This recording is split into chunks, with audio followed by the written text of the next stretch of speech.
Happy Tuesday, folks. Welcome back to #AskGSM here today, episode 607. And yes, I survived the weekend, as I hope you all did as well, between All In, Supercard of Honor, SmackDown, Evolution.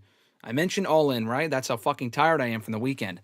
Saturday night's main event, Great American Bash. What a weekend of wrestling, but honestly, it ended up being a great weekend of wrestling. A very enjoyable weekend of wrestling. Saturday night's main event, kind of an inconsequential show, although the Goldberg retirement match I thought was well done. All In was excellent.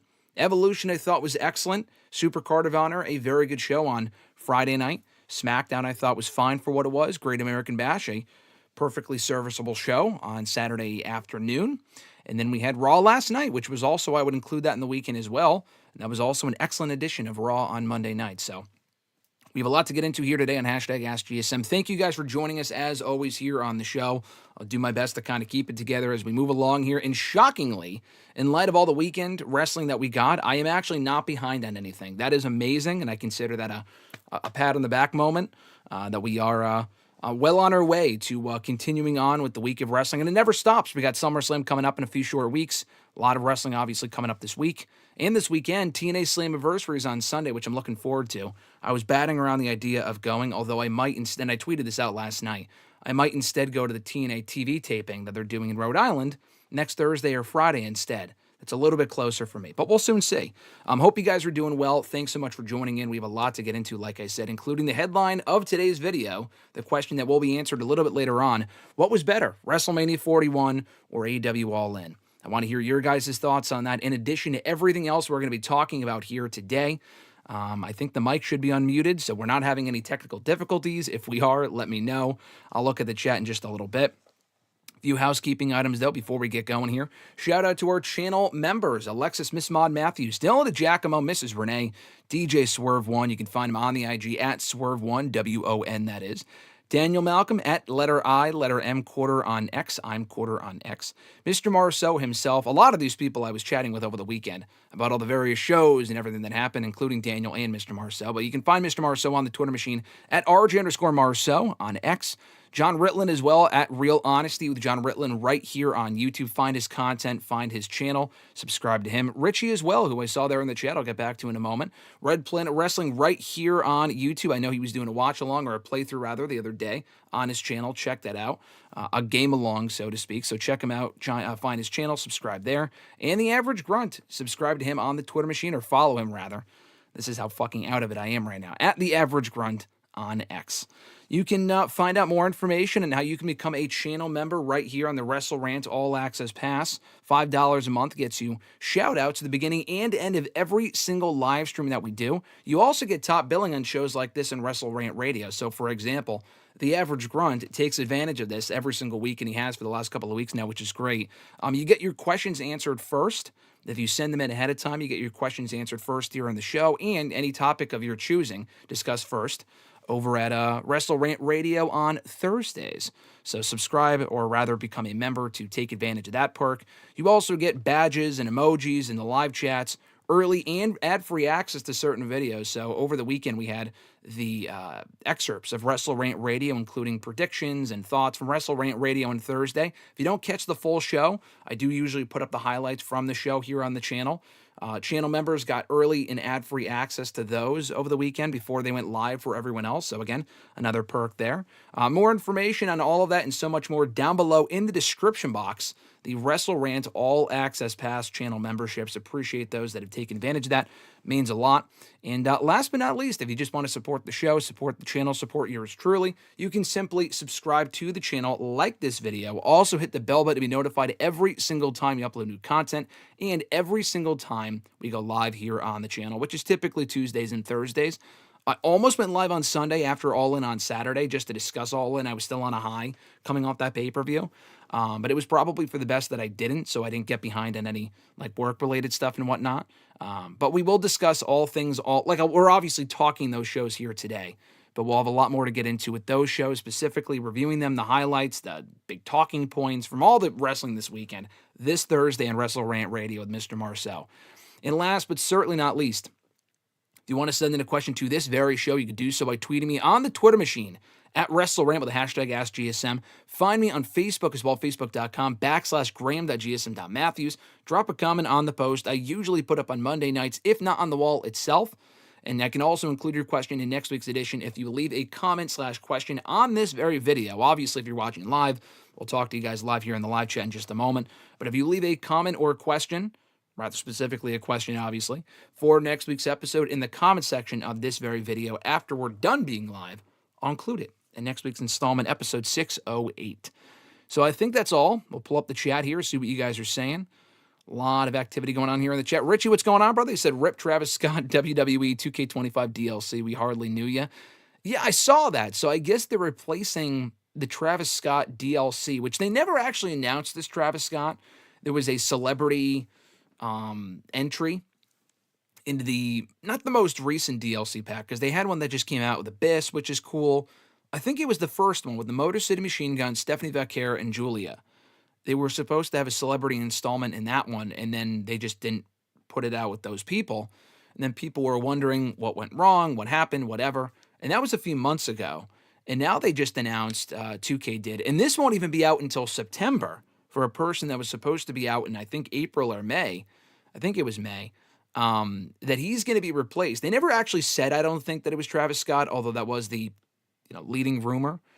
Instead, they're going to be giving you El Grande Americano, who, listen, I love El Grande Americano. It's basically fucking Chad Gable with a mask. So what's really the difference between the two? I had seen other people say, oh, it could be Goldberg instead, or Nikki Bella, or like someone else that we haven't really thought of, that a new name that's not in the game already. I mean, Americano's not in the game, but it's basically just Chad Gable, like I said, with a fucking mask on. So I can't really imagine how much different that character is going to play as and look like than Chad with just a mask on and a different entrance.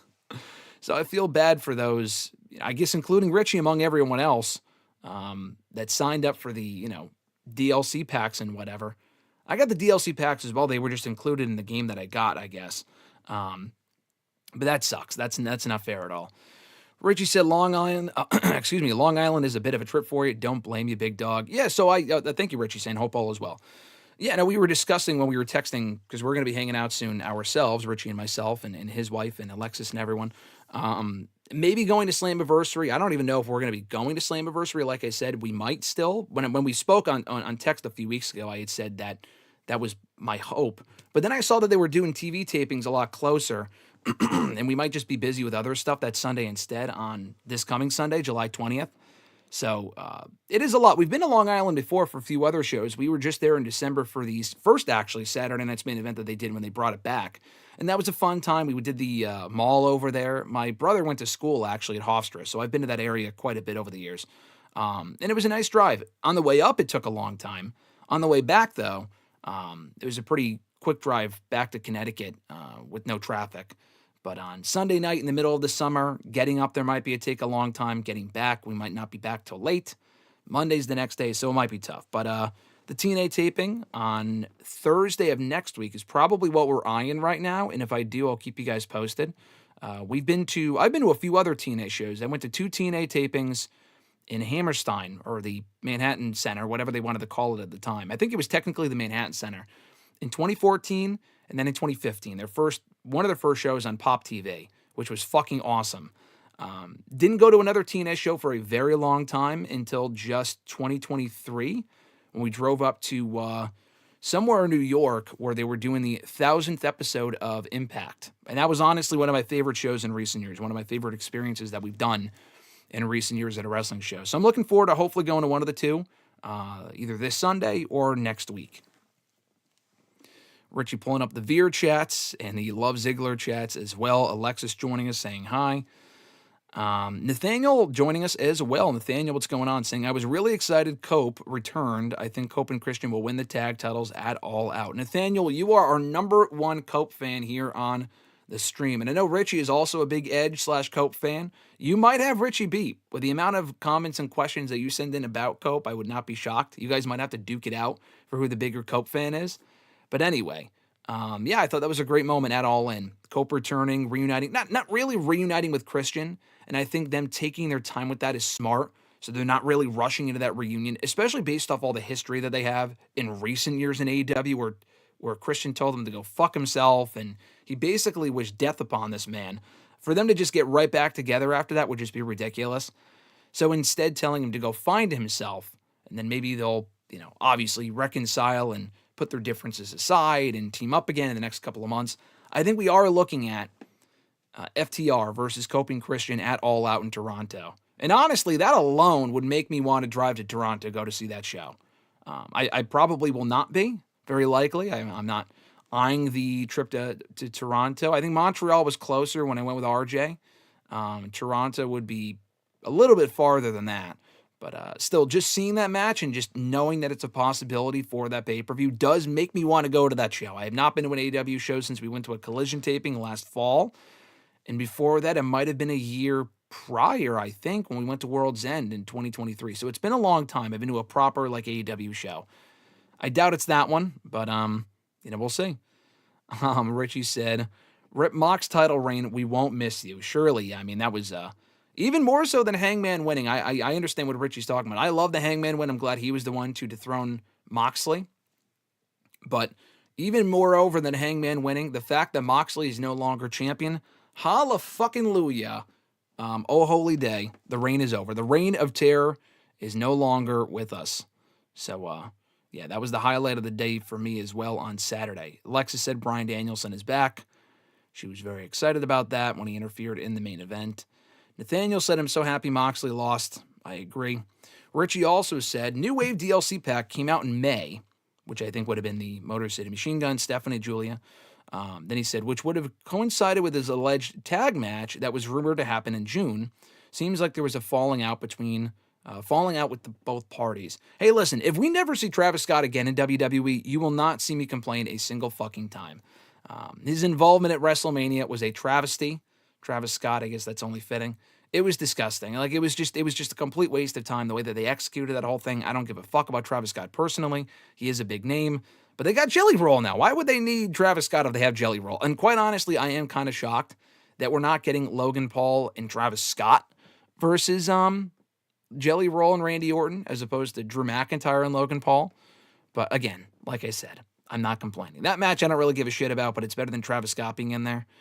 Yeah, there must have been a falling out with the both parties as far as the video game is concerned. I mean, I think the leading rumor, the leading belief was that Travis Scott was going to be in that tag team match at Money in the Bank.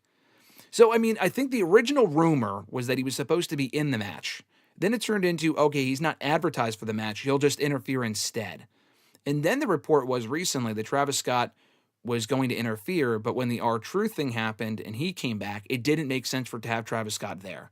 So I don't really know what to believe. I feel like there was some sort of issue where they didn't offer him enough money, or he had some other, conflict where he couldn't make the pay-per-view. But regardless, the 2K thing might be separate from the Money in the Bank thing, but you are right, that would have coincided with the tag team match of Money in the Bank that he was allegedly supposed to be in or be involved in some form or fashion, and then he wasn't. So like I said, no complaints on my end. We're getting El Grande Americano instead, which hardly seems like a fair trade-off, but, I guess it's better than nothing. Richie also said, Jelly Roll's about to put Travis Scott to shame. Probably not, but kudos to him for getting in the ring or trying to.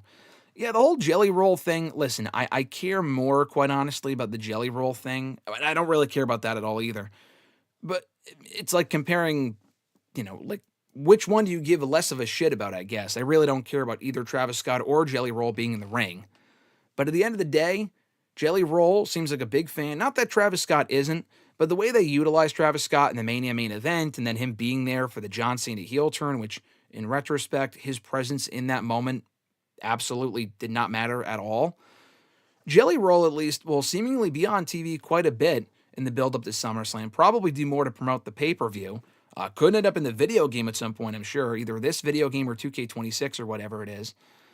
And like I said, he's a genuine fan. And he's also lost a lot of weight, too. So it reportedly that he is really putting in the work to make this match matter and to make sure his in-ring work is up to par for as much as it obviously probably could be. Just given his limitations in the ring. And it's a tag team match, too. It's not a singles match, thankfully. So we'll see how it goes. Like I said, I really do not care personally. The segment that we got on SmackDown or the development on Saturday night's main event, I personally do not give a shit, even with the involvement of Logan Paul and Randy and Drew. It just feels like, honestly, even more so than Jelly Roll, it feels like more like a random use of all three of the other guys. Logan Paul, what do you even really do with that guy at this point? Drew McIntyre seemingly was setting his sights on the World Championship, Cody Rhodes. I know Cody's busy at SummerSlam, but Drew McIntyre is better than this garbage. I mean, it gets more eyes on his match on the pay-per-view and gets him a match on the pay-per-view. I guess it's better than leaving him off altogether, but it's still not ideal. And then Randy Orton was in the finals of the King of the Ring tournament just mere weeks ago and is all of a sudden friends with fucking Jelly Roll, which I guess they were. Now that I think about it, I feel like there was a video that they put up on their YouTube channel a long time ago where Jelly Roll was backstage at the show, and he met up with Randy Orton, who was a fan of his work and all this other shit. So, I mean, I guess it does make sense to a certain degree, but it's not something they've really talked about on television, that Randy Orton and Jelly Roll are such great friends. It's just an excuse to get Jelly Roll in the ring at SummerSlam. And again, good for him. I'm sure the match will be perfectly fine. It will work as the attraction that WWE wants it to be. But I personally do not give a shit. That might be the bathroom break of the show for me. Nathaniel said we can have Cope and Christian versus Hurt Syndicate at a pay-per-view after All Out. Yeah, probably for the tag titles. I would imagine so. Kadeem Gomez, what's going on? Thanks for joining as always. Great to see you here in the chat. You said, should WWE do Evolution every year? Evolution 2 is fantastic. I was wrong about the event due to the weak buildup and poor ticket sales. I will talk more about this on Thursday with Mr. Marceau because I am kind of curious his thoughts in the situation. I have had a few people ask me that since Sunday as far as whether Evolution should become an annual event. I don't know that it necessarily needs to. I honestly would not complain either way. Do I think it should be another 7 years before they do it again? No. But should they make it like an every other year thing? That could work. I could see it happening every other year because I could see the argument that if you do it every year, it doesn't feel special. But I mean, that's the case with fucking SummerSlam, WrestleMania, Survivor Series, the Rumble. We get all that stuff every year. I mean, it's not the exact same thing, but I feel like it would be nice if they devoted one pay-per-view out of the year to all women. And if it's as good as the first two installments have been, why would you not want to do it more? I don't know if it was a smashing success attendance-wise and viewership-wise for WWE. I'm honestly not really sure. I haven't seen any press releases touting the success of the show. What I would not do for future installments is shove it into other weekends where AEW is doing their biggest show of the year and they're doing a Saturday night's main event and a fucking NXT show. It's too much. It's too much. They had their work cut out for them because the focus was not on the women. The focus was on all the AEW stuff, the Seth Rollins injury, Goldberg retiring. No one really watched or cared about the NXT show on Saturday, but there was a lot else going on Saturday that it really did the women a disservice. Despite that, though, in spite of the bad build-up and the bad booking and everything else, they went out there. The company sure booked the correct outcomes and whatnot. The booking was well done. But the women specifically went out there and fucking killed it.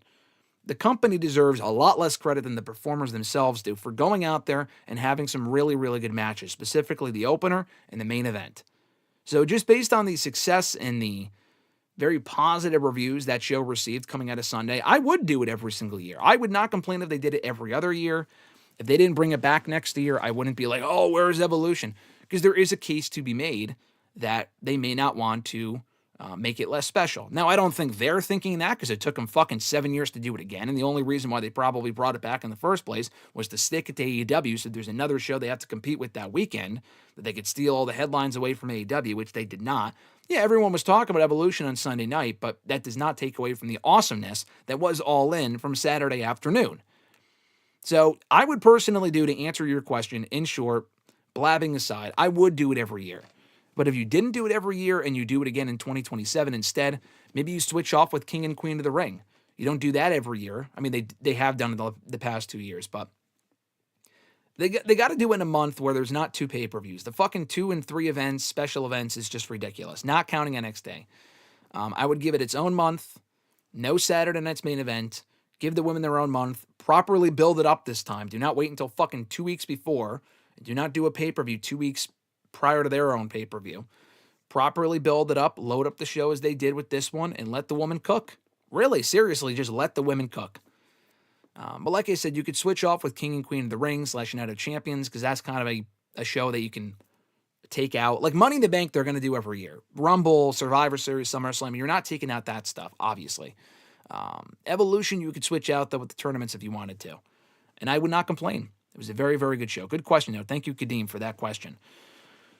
Nathaniel said, do you want to see Roman versus Seth at WrestleMania 42 instead of Rock and Roman? Brother, Rock and Roman I gave up on a little while ago. I don't think that match is happening.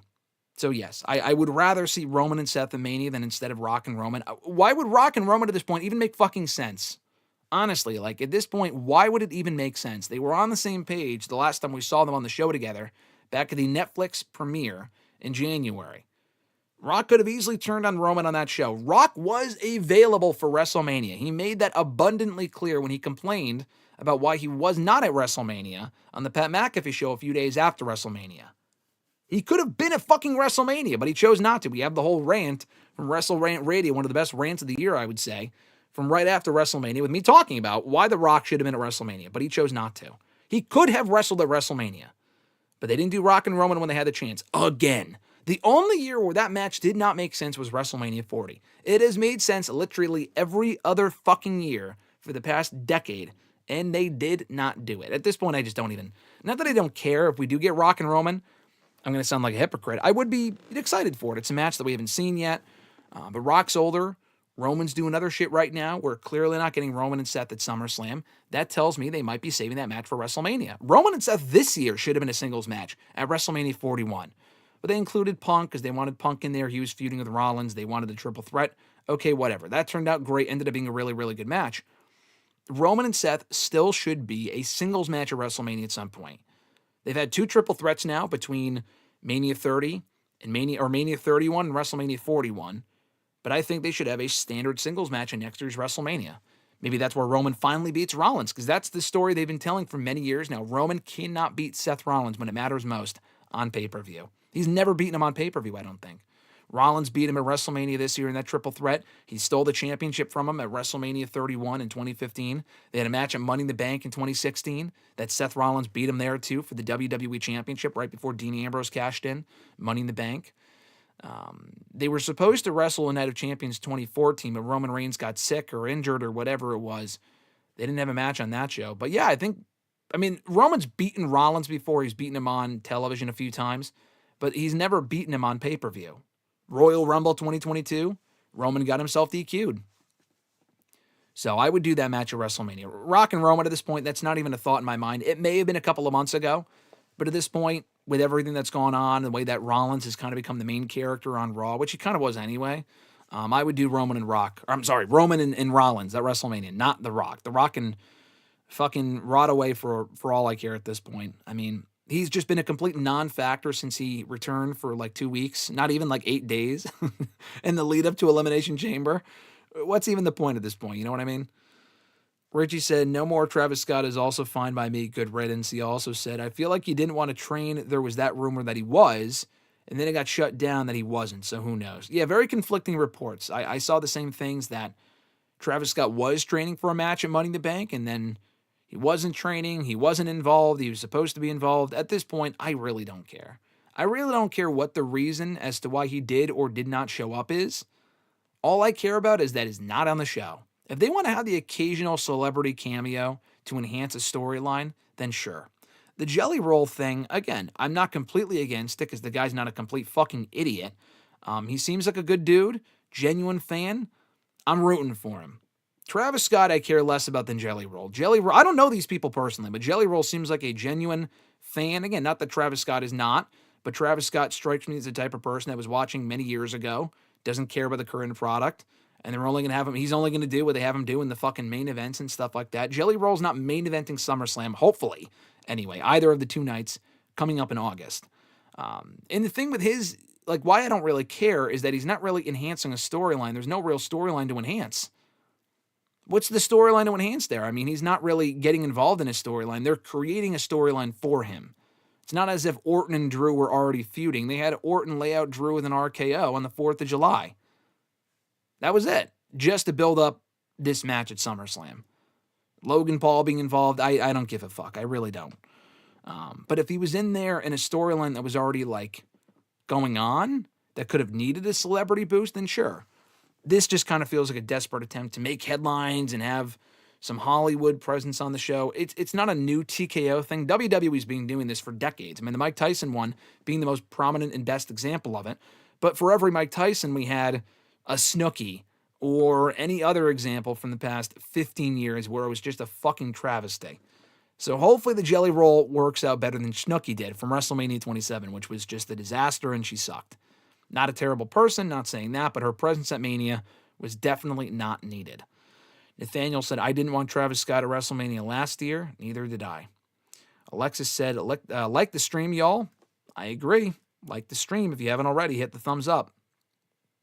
We'll get to the scheduled questions in a few moments. But Nathaniel said, do you think Bayley turns heel on Lyra and cost her the championship at SummerSlam? I would not do that. I know they're telling the story that Bayley's on a losing streak right now, and she's actually never beaten Lyra. Lyra's beaten her to become number one contender as of last night. Lyra beat her in that great Raw match earlier this year to retain the Women's Intercontinental Championship. They had a match go to a draw a couple of weeks ago in that number one contenders match going into Evolution. But Bayley, I don't think, has ever beaten Lyra one-on-one. Or actually, I don't think that's true. That's not true. She actually did beat Lyra. I take that back. I'm sorry. She did beat Lyra, I remember, because I think it was Lyra's first loss as the Women's Intercontinental Champion in an Elimination Chamber qualifier. So Bayley actually has beaten her before, so that's not true. But the point still stands. She has not won a match since she has been back.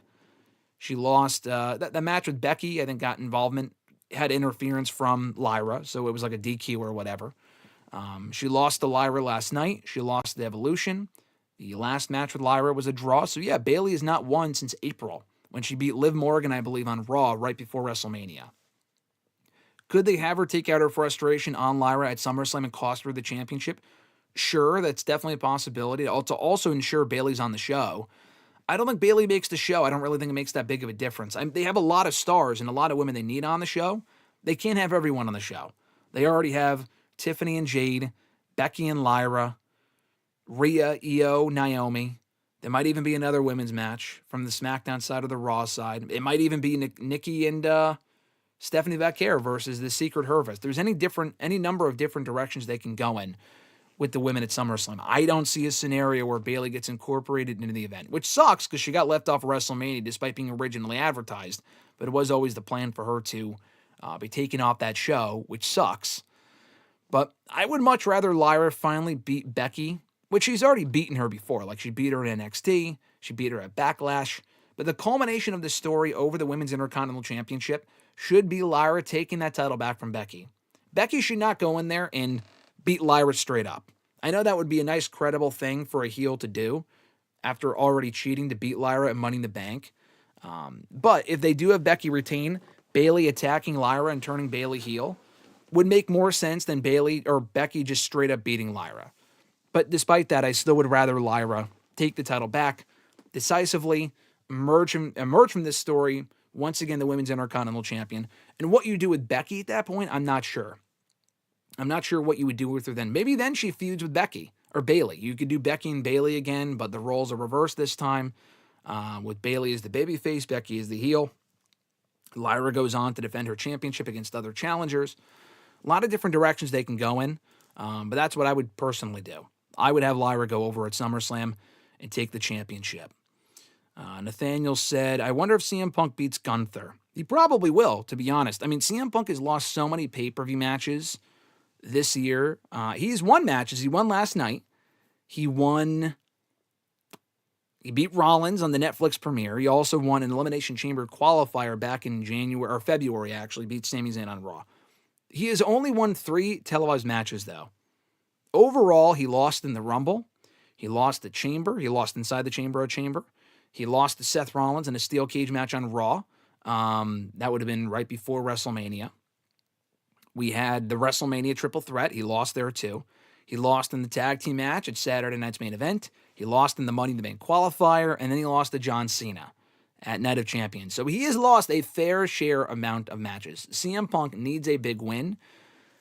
I don't know how I'd feel about him just beating Gunther on 3 weeks' notice after just becoming number one contender last night, but it could be a scenario where Rollins may not be as hurt as we thought. He cashes in at SummerSlam, becomes World Heavyweight Champion by taking that title from CM Punk. I mean, I don't know if they do exactly what they did with Naomi. I feel like that would just be lazy, where Rollins gets involved. Rollins gets involved in the actual match itself and doesn't wait until afterward. I would also be fine with Punk just becoming World Heavyweight Champion. I know you have Gunther lose again after already losing to Jey Uso earlier this year at WrestleMania. It's not as if, like, Gunther can only lose once a year. He lost twice last year. He lost to Sami Zayn and Cody Rhodes at Crown Jewel. If Gunther just straight up beats CM Punk, I'm not complaining about that either. You could do a rematch at Clash of the Castle, and maybe Punk wins the championship there with more build. So, I don't know. Honestly, I could see Punk and Gunther going either way. As it stands right now, I do think Punk takes the championship from Gunther. Fresh Fly, what's going on? He sent in a question ahead of time that I will read in a little bit. But his question here was, what is your go-to Chinese food order? Very good question. My go-to Chinese food order is, it's one of two things. Sweet and sour chicken with like the yellow rice that comes with it or whatever. The combo meal. It has the rice and the fucking sweet and sour chicken. What I've done more of recently, though, because my brother would get it in the past, and I'm like, oh, that actually kind of looks good, and I've enjoyed it. So what I've done for the last year or two is get the General Tso's chicken combo, and the General Tso's chicken combo is amazing. It just kind of puts some more flavor on the chicken as opposed to just having the sweet and sour chicken. And now I kind of want Chinese food because we're talking about it. But that is my go-to Chinese food order: General Tso's chicken combo. And maybe if I'm feeling up to it, a side of dumplings. I love the pork fried dumplings that they have. Excellent. I don't really have a favorite like Chinese food place or anything. Really, anywhere I go is great. But that's typically my order every time. And then I've also gotten around to liking the egg rolls too. I did not eat the egg rolls for a long time. I won't really eat them now unless I really, really want them. But I do like the egg rolls too. Fresh Fly also said, Stephanie Vaquer just won the Battle Royal, giving her a title opportunity at Clash in Paris. I believe if she beats Naomi for the belt, it's too soon. Should WWE have Steph lose to Naomi due to Nikki Bella? Interesting. I would still have Stephanie lose. I don't think there's anything wrong with her losing at Clash in Paris. I don't think you need to rush the Women's World Championship on Stephanie. If you did, I'm not complaining. But Naomi just won the championship. And if Rhea just won the championship and lost it to Stephanie, I wouldn't mind. Because Rhea's established. She's been champion several times. She was champion for a fucking year from 2023 to 2024. She could have lost it within a month. That's what happened earlier this year. Rhea got the belt back in the Raw Netflix premiere before losing it in early March, I think it was, right after Elimination Chamber on that Raw to Io Sky. Didn't hurt Rhea. It actually probably helped her that she wasn't champion going into WrestleMania. It was a nice shock win for Io Sky. So if it was Rhea, I would say yes. Now that it's Naomi, assuming Naomi even leaves SummerSlam as champion, because there's always the chance Naomi loses the belt without getting pinned. Maybe Rhea finally beats Io Sky, but it's in a triple threat and she takes the title back at SummerSlam. I don't like that idea at all. I would keep the belt on Naomi through at least the Perth show. What I think happens is this. What I would like to see happen is this. Naomi wins the triple threat at SummerSlam, probably pinning Io again.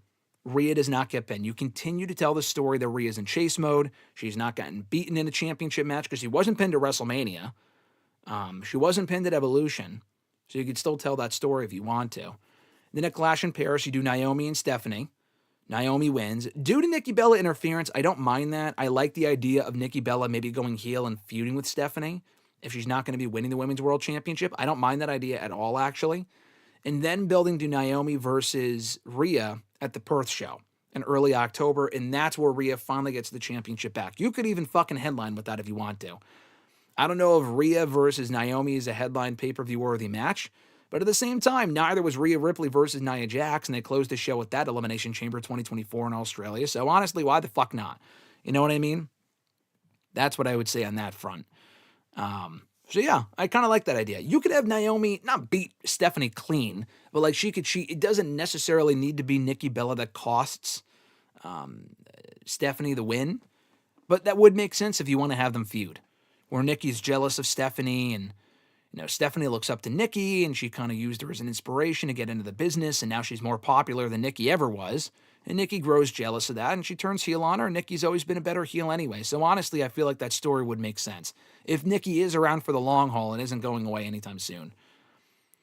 Daniel, member for 3 months, by the way, as a member of the All Access Pass. Thank you, Daniel, for that. Shout out to Daniel, my man. He said, life got me pulled away, but I'll finish that CM Punk video. I promise, as a CM Punk fan, I need to, LOL. Thank you, Daniel. I appreciate that. What Daniel is referring to is the new WrestleRant ranks. It's this Thursday, actually, which we're going to be doing WrestleRant radio early on Thursday morning. Heads up. It's probably going to be around like 8 a.m. Then Mr. Marceau and I are live. So just a heads up for anyone that intends to watch live on Thursday here on the channel. But this Thursday is the 14-year anniversary of the Money in the Bank 2011 pay-per-view. It was also the 19-year anniversary of CM Punk's WWE debut on television as part of a vignette on ECW on July 4th a few weeks ago. So in light of that, what I did on WrestleRant Ranks on Monday was rank every year of CM Punk's AEW and WWE careers, dating back through 06, from 06 through 2014, and then when he came back in 2021 through 2025. Obviously only based on what we've seen in 2025 so far because the year is only half over. But check that out. That went up this past Monday. Daniel, I appreciate the feedback. He left a couple comments on it. Text me about it. I appreciate that, Daniel. Hope all gets better for you and hope all is well currently at the moment. But thank you, Daniel. I appreciate you, brother. And thank you again for being a member for 6 months or for 3 months here on the channel as part of the All Access Pass. I appreciate you. Fresh Fly said, turning heel and... oh, I'm sorry. Okay, so he's finishing his comment from before where he said, I thought this was a separate comment, so I didn't read it with the other one because it came after Daniel's. But he said, should WWE have Stephanie lose to Naomi due to Nikki Bella turning heel and you do a feud between Bella and Vaquer for a bit, Stephanie could win her opportunity again on the road to WrestleMania and challenge for the belt at the pay-per-view. I love that idea. Maybe it's next year at WrestleMania that Stephanie wins the championship or closer to WrestleMania. It doesn't have to be a Clash in Paris. Honestly, I would hope it's not because they would not cut the short run of Naomi. Rhea Ripley, is challenging for the fucking title at Perth. Could she be on that show defending it? Sure, but she already did that at the last one. I feel like it would be a bigger moment if she were to win the championship back on that show and not necessarily just defend it in a random match. So that's what I would do. I guess she could get the belt back and then defend it against Io at the pay-per-view and finally beat her. I'd rather Naomi get at least a 3-month run. If you have Rhea take the title before the Perth show, Naomi's only champion for like 2 months, which is better than like 6 weeks or a month, but I would say minimum 3 months.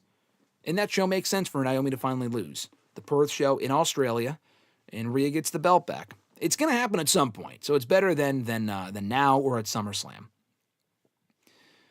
Richie said, my king, Uncle Phil, putting people over. Love to see it. Daniel also saying, hey, chat. Yep, hey from Daniel. Daniel, hope you're doing well, like I said.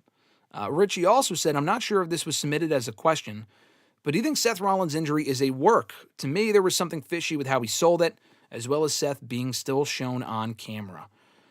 I still think it's real. I saw what was said from John Pollock saying that he got a heads up on Thursday saying, hey, keep an eye out for the Rollins injury on Saturday. So it sounds like it could be a work. What I don't really understand is what Dave had kind of implied, what Dave Meltzer and I think specifically Brian Alvarez implied, was that Rollins was already injured going into the pay-per-view, going into the show. And they shot that angle to explain why he's hurt. Now, let me ask you this. And if it did play out this way, then this is just fucking dumb.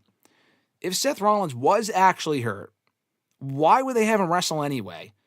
And then, at least with the Cody Rhodes injury, the torn pec, they said that he was hurt. It was obvious that he was hurt. You couldn't fucking hide that. And then he won anyway, and then they wrote him off after he won, whatever. But with the knee injury is worse, because if he had a knee injury or an ACL or a torn meniscus or whatever, if it's a leg injury, knee injury, which Rollins has a very long history of in the last 10 years in WWE specifically, why would you risk making that injury worse by doing an injury angle? That just doesn't make sense to me. I can understand the idea of doing a fake injury to make people think, oh, Rollins won't be back anytime soon, and then he makes the cash-in happen at SummerSlam, and it's all that much more of a surprise because we all thought he was hurt. That I like. But if he is actually hurt, why would you then have him work a full-length match at Saturday night's main event and do a move that could potentially make the injury worse? If that did happen, that's just fucking dumb. It looked like a real injury to me. The way they sold it, the way they kind of cut away, the quick put over of LA Knight. I don't know. I tend to believe Fightful and PW Insider, who did report that it was a real injury. I know other sources are claiming that it wasn't real. I don't know. Well, I guess we'll find out. Maybe they got bad information, which is very rare. Typically, those are the most credible sources. Are Fightful and PW Insider. Mike Johnson was fucking adamant that it was a real injury. I'm not saying he's always correct, but he was pretty adamant it was a real injury. So I'm still of the belief that it was a real injury and that he could be out for a bit. But it was kind of convenient that Roman was back last night taking the fight to Braun and Bronson Reed, and Rollins was not there, and that we might end up with Roman and Jay versus Braun Breaker and Bronson Reed at SummerSlam. Now, I do think if Rollins was around, they were just going to do a six-man with Rollins, Braun Breaker, and Bronson Reed versus Roman and probably the Usos, because Jimmy Uso's kind of done on SmackDown. He just lost to Solo Sikoa at Saturday Night's main event. Naomi's on Raw now, seemingly, so they're not going to split up Naomi and Jimmy. Jimmy would probably have reunited with Jay and Roman to face those guys at SummerSlam. So again, that's why I think it will be, it was a real injury. Maybe we don't know how hurt Rollins is. Like I said, maybe he's not gone for that long. People may have, maybe people are like, oh, he's not actually really hurt. Like, I think he is hurt. I think he got hurt on the spot at Saturday Night's main event. Maybe we find out that's not the case. But if he was hurt going into that show, if he was never hurt at all, that's totally fine. Like, if he was never hurt at all, they did a great job of convincing me otherwise. But if he was hurt going into that match, and then they did the match to cover for the injury, that's just fucking dumb. Because what if you make the injury worse? Why would they even have cleared him for that match in that case? And he wrestled perfectly fine for an entire 10-minute period. So that's why I just don't believe that, but I guess we'll find out in due time. Nathaniel said, I don't know where Lyra goes if Becky beats her. I'm not sure either, but they have a pretty deep division on Raw right now where they'll probably have to figure something out. I'm not sure who she works with. I don't know if you ship her to SmackDown. Yeah, I don't really know what you do with Lyra. Maybe she does work with Bayley more. You do Bayley and Lyra for the fall. I guess that's a possibility. You could do that even with the championship on the line. You could turn Bayley heel, which they kind of already did with Becky, so I probably wouldn't do that with Bayley too. I'm trying to think of who they have on Raw. Ivy Nile, no. Who would Lyra work with? Nikki Bella if they turn her heel, but she might be busy with Stephanie for a while. Naomi at some point would work. Io, perhaps? I don't know. Asuka, they're going to have to turn at some point. Asuka, I totally forgot about Asuka. She's kind of a non-factor right now. She just came back, and she's already kind of a non-factor. I think Asuka would be nice. Asuka and Lyra would be awesome. So I would probably go with that. Richie said, perhaps it's a silly conspiracy on my part, but maybe it's a ruse to deter people from thinking he won't cash in at SummerSlam, which I could see him doing on Cody. Maybe now even on Punk. I think if Rollins cashes in at SummerSlam, it was always going to be on CM Punk. I mean, his whole thing since Punk came back is, I am going to prevent you from ever winning or holding the World Championship. He does have history with Cody, but SmackDown I think is fine right now heel-wise. I don't think they need Rollins. You would also need to move Becky as well, which I guess they could do. There is rumors of a draft, which is completely fucking pointless, by the way. It's not like the brand split's really a real thing at this point regardless, so why would you even bother? But yeah, I would have him cash in on Punk. And it is possible. I mean, you're right. It's a conspiracy theory that Rollins isn't actually hurt, but you're not the only one who thinks that. There's a lot of other people who are adamant that it was not a real injury, even before that report came out about the whole John Pollock thing. People were convinced it was a work. He'll be back. He obviously it was not on Monday's Raw. Listen, I hope I'm wrong. I hope it was a worked injury, or at least not as bad as we think it is, because Rollins was the focal point of Raw since WrestleMania, and probably even well before that as well. So if he's out hurt, that's a big blow to the Raw roster and a lot of their current storylines. So I hope it's not as real as we thought. Grunt's go-to Chinese food order is chicken balls, chicken fried rice, lemon chicken, shrimp, sweet and sour pork. A lot of chicken there, and I approve of that. I love chicken, so that's a pretty good order right there. And like I said, you are now making me hungry for Chinese food, so mission accomplished. Nathaniel said, how do you feel about Paige not returning at Evolution? I think it's fine. I mean, I would have loved to have seen Paige. I've always been a big Paige fan. Saraya, whatever. I think she will be back at some point. I think she may be telling the truth when she had said previously that when she left AEW a couple of months ago, she was intending to take the year off from wrestling and just do some other stuff, focus on her book tour, some other endeavors that she's doing, including her podcast. Is it possible she was saying that just to cover for the fact that she could be back in WWE soon? Yeah, but honestly, I feel like if she was going to come back to do something with anyone, it would have been at Evolution. Like, I feel like they would have used her at Evolution, considering it was the all-women's pay-per-view, and they didn't really have a big return on that show, nor did they need one. But I thought that would have been a nice way to kind of add a surprise to the Battle Royal. They didn't do that. I'm not upset at it. At this point, I've just all but given up on AJ Lee ever coming back. Paige is a lot more likely, but I think she'll be back probably next year. If she didn't come back on Saturday, or Sunday rather, I don't think she comes back anytime soon. But I would love to see it because I'm a big Paige fan, and I do think it would be cool to see her back in the ring for the first time in WWE since, 2018? It's been a long time. Not that the women's division even really needs her, honestly. Like, I like Paige, but there's women that are already better than her currently in the company. They're not dying for depth in either the Raw or SmackDown women's divisions, even in NXT. Like, it'd be nice to see her back in any of those shows. I just don't think they need her right now. They just brought in Mariah May, Blake Monroe. They have Jordan Grace they hired earlier this year. They have Zarya, who's on NXT. They just called up Julia, Roxanne, Stephanie, obviously. Nikki Bella they brought back. Trish Stratus they brought back for a one-off at Evolution. She had a good match with Tiffany. Becky's back in the fold after returning after WrestleMania. They don't really need her right now, but it would be nice to see her. I just don't think it happens anytime soon. Fresh Fly, what is your go-to flavor of ice cream? Coffee Oreo. Coffee Oreo every time. I actually got it yesterday. Was going to have it during Raw. Opted not to. I'm going to save it for Dynamite, most likely on Wednesday, for anyone curious. But yeah, Coffee Oreo ice cream. My other favorite ice cream, if it's not Coffee Oreo, because there's a lot of places that you can't go to the store and typically buy fucking Coffee Oreo ice cream. It's a relatively new thing. It would be coffee ice cream. I like chocolate. I like cookies and cream. Mint chocolate chip. All great flavors. Cookie dough. All excellent. Go-to, Coffee Oreo. And if not Coffee Oreo, just regular coffee ice cream. That is coming from someone who does not also not drink coffee either. I'm well aware that I'm weird. Free media tools. Will we see Rock versus Roman in next year's Mania?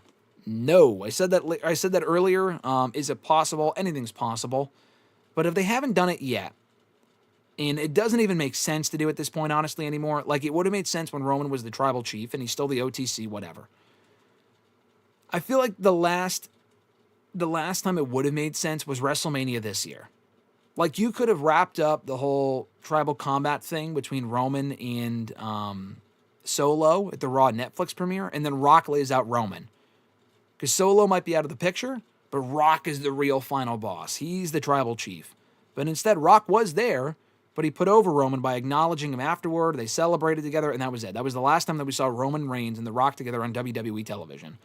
I'm not even really sure at this point why it would make sense, to be honest, because Roman's a babyface. Yeah, Rock would be the heel. Would Rock not want the championship? I mean, he pinned Cody at last year's WrestleMania, something that was never followed up on. They've acknowledged it since then, but I've already gone over that whole thing before, the whole Rock and Cody thing not making sense. That's all fucking mess I don't even really want to get into. Yeah, Rock and Roman, it's possible. I honestly, at this point, especially in light of what we're getting at SummerSlam, with Braun and Bronson Reed, Roman and Jay probably, I am more convinced than ever that we are getting Roman and Seth at WrestleMania next year. And I am not complaining. Fresh Fly said it's a legit injury. If you watch the clip of Rollins doing the spot with LA Knight, you could see that when he does the first slip onto LA Knight, he tweaks his knee. Then on the backflip is when he breaks it and it goes down. I think it's a legit injury, and I'd have Punk win the belt, go on a title reign from SummerSlam to Elimination Chamber. I still think it's a legit injury too. I mean, we're all overanalyzing it. Like, oh, if you pause it at the minute and 45-second mark, you might see the knee go slightly in this direction. Like, I've seen other people say, like Richie, among other people, say, well, it doesn't look legit, like they cut away too quickly and blah, blah, blah, blah. I'm not going back and watching the fucking instant replay. It just looked to me and felt to me like a real injury. If it's not, kudos to them. They did a great job of making you think otherwise. He was backstage in a brace. Obviously, he could be kayfabing it. He may have just done that to play up the idea of the injury, to make that cash in more shocking. But like I said, I feel like he is injured. We just don't know to what extent. If Rollins is not at SummerSlam, if Rollins does not cash in at SummerSlam, I think we can all agree this was a real injury. The real telltale sign is if he's at SummerSlam and if he cashes in. That doesn't mean he wasn't hurt. It could mean it just wasn't as serious. But if he is hurt for real, or I'm sorry, if it's not real, if it's not a real injury, then why the fuck would they not have him at SummerSlam? Why would they write him off for SummerSlam season? Just because Roman Reigns is back and they want him to avoid Roman? I guess. I don't know. I feel like this will become clear in the next month. If Rollins is not on the show and he's not on Raw for the next couple of months, it's a real injury. What we'll probably find, like if we hear reports of Rollins going to get surgery, they're not kayfabing that. Like, I'd be shocked. They're not that good at hiding shit. But we'll find out probably very soon, either way. Fresh Fly said, Punk just got done defeating 5 other challengers in the chamber and then comes out on Rollins to cash in. Okay, I see what you're saying. So you're saying as far as the Punk reign goes, Punk wins it at SummerSlam, holds on to it to Elimination Chamber, wins the Chamber, Rollins cashes in at Chamber. That could work, but then what do you do with Punk at WrestleMania? That's my question. Because if we're getting Rollins and Roman at WrestleMania, which at this point I'm kind of convinced is going to be the case, what do you do with Punk? Another fucking triple threat with Punk, Roman, and Rollins? Probably not. Nor do I want to see that again. It was a great match the first time. We don't need to run it back. Would Punk just have to move on to something else after just losing the championship? I don't know. So that's kind of where the plan gets messed up. You could do Punk and Rollins at WrestleMania next year and blow it off there. But like I said, I feel like we're getting Roman and Rollins on that show. Could you do Punk and Rollins and then Roman and Rock? Yes, you could. But like, to go back to what I just said, I do not think that match is happening. Richie said, I figured Cody, since Rollins helped him beat Roman at Mania, and he might think Cody owes him, but Punk makes sense because he's the biggest player hater of the century. I figured Cody, since Rollins, as far as what? Cody to face Punk? Cody Punk I'd be down with. I just don't know how you get there. Unless one of them wins the Rumble, Punk wins the Rumble. If Cody's champion from SummerSlam to Mania and Punk wins the Rumble, that's the easiest way to set that up because they've already teased it like fucking 3 other times. Or Rollins. Oh, you're saying Rollins would cash in on Cody. Okay, I see what you're saying. You're saying Rollins would cash in on Cody. That's why you think that would make sense. Yeah, no, I could see that. What I don't get about that long term, that would make sense. What I don't get about that long term is that would Rollins then go to SmackDown? Like, they already have Drew. I feel like Drew's got to get the championship before Rollins on the SmackDown show. If Cody wins the belt at SummerSlam, and he should, I would much rather have Drew take that belt from Cody than Seth. Seth has Raw all to himself. Would you then move Bronson and Breakker and Becky all to SmackDown? Like, it's kind of a tough choice. I know the brand split isn't really real, but they do kind of adhere to a certain rule that if you are assigned to a certain show, you typically appear primarily on that show. So he would have to move Heyman, Breakker, Reed, Rollins, and Becky all together over to SmackDown. That's just, I probably would not do that. I would just have him cash in on Punk. Fresh Fly said, I just don't think it makes sense to take your top guy out of WWE just to make a cash-in surprise. That's terrible booking. I disagree. First of all, I don't agree with it. I mean, I know you and I we're agreeing that it's probably a real injury. You're saying that you don't think it would be dumb to write out Rollins with a fake injury to make the cash-in more shocking. I disagree. If this is some sort of master plan, kudos to them because I have bought into the plan. As far as I'm convinced that it's a real injury. If it's not a real injury, he's not hurt at all, then it's pretty smart. Because Rollins would only be off the show for 2 fucking weeks. I mean, that's really all that he's missing. If Rollins isn't hurt and he's off the show for months, that is stupid. But if he's only off Raw for the next 2 Raws, because SummerSlam's coming up in like tomorrow, then it's not really that big of a deal. But like I said, we'll find out in the coming days. Nathaniel said, would you want to see Paige versus Nikki Bella this year? No, I would not. Brother, I saw way more of Nikki Bella versus Paige in 2015 than I've ever needed to. I do not need to see that match again, ever again, for the rest of my life. And the thing is with that match, I like both women. I love Paige. I don't really see why that match would even make sense or why it's necessary.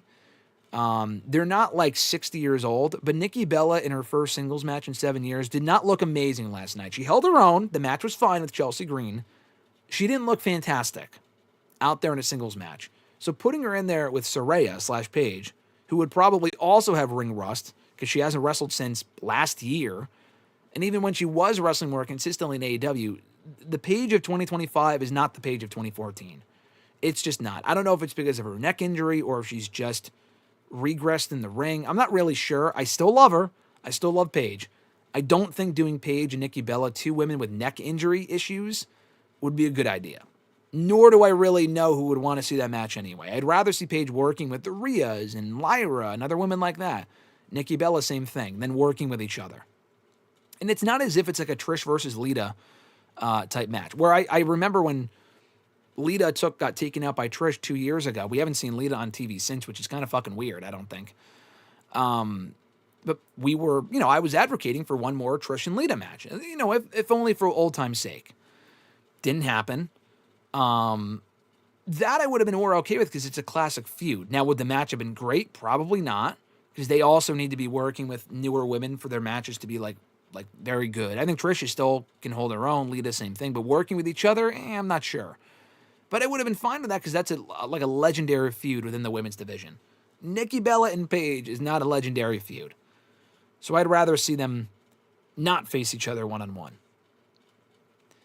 Fresh Fly said, give me old WWE versus new WWE. Paige, Nikki Bella, Natalya, and Naomi versus Stephanie, Vaquer, Rhea Ripley, Io, and Chelsea Green War Games.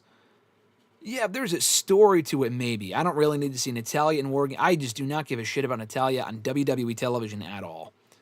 What she's doing outside of WWE seems very interesting. God bless her. I talked to Natalya at a press event earlier this year. Very nice woman. I don't give a fuck about her anytime she shows up on WWE television. When she was in the Battle Royal on Sunday doing the War and Max scene, I'm like, what the fuck is this? This is terrible. I see what you're trying to say, but Stephanie, Rhea, Io, even Chelsea are all far bigger stars and far better. I just feel like that match would be a disaster. Naomi's also, like, you put her with the old guard, like, don't put her in the same conversation. Like, the funny thing with Naomi is that she debuted far earlier than Paige, but Paige feels old school because she hasn't been around in a long time and she hasn't really wrestled consistently. Naomi's has been wrestling consistently for 15 fucking years. Nikki Bella got hurt. Paige got hurt. Natalya is basically a dinosaur on that roster. Naomi has been relevant and over for 15 years. I would rather see Naomi on the other team than with the old guard of WWE, but I understand what you're saying, though. Richie said, but Graham, remember Rock said we can tell stories that don't have to culminate in a match. You're right. I forgot Dwayne said that. You're totally right. Rock will just be in the main event of WrestleMania next year, not having a match with Roman Reigns, but playing a game of rock, paper, scissors, shoe. Because they don't have to culminate in a match, right? That's what he said. Johnny asked, what was your favorite match of the weekend? Adam Page and Jon Moxley. That was probably the best in-ring match of the weekend was, to me, Rhea and Io. That was the best match of the weekend. But the best match overall, I would probably give a higher star to, would probably be Adam. I mean, just because of the bullshit and the culmination of the story, the title win, the crowd, I would go with Adam Page and Jon Moxley. And I'm not even a big Texas Deathmatch fan, but that match was one of the best matches in AEW history for the way it was executed, the culmination of the story, everything. So I would go Adam Page, Jon Moxley, and then Rhea and Io in the cash-in, a very close second. Johnny said, do you have a favorite overbooked match? Roman and Cody from WrestleMania 40, easily. That was overbooked as shit, but it was fucking awesome, so easily that one. Johnny's saying Punk and Breaker at WrestleMania. I'd be down for that. I don't know if they would do it, but I'd be down for it. Kind of got it a little bit last night, but I would still be down to see it. Fresh Fly asked, did you see Superman yet?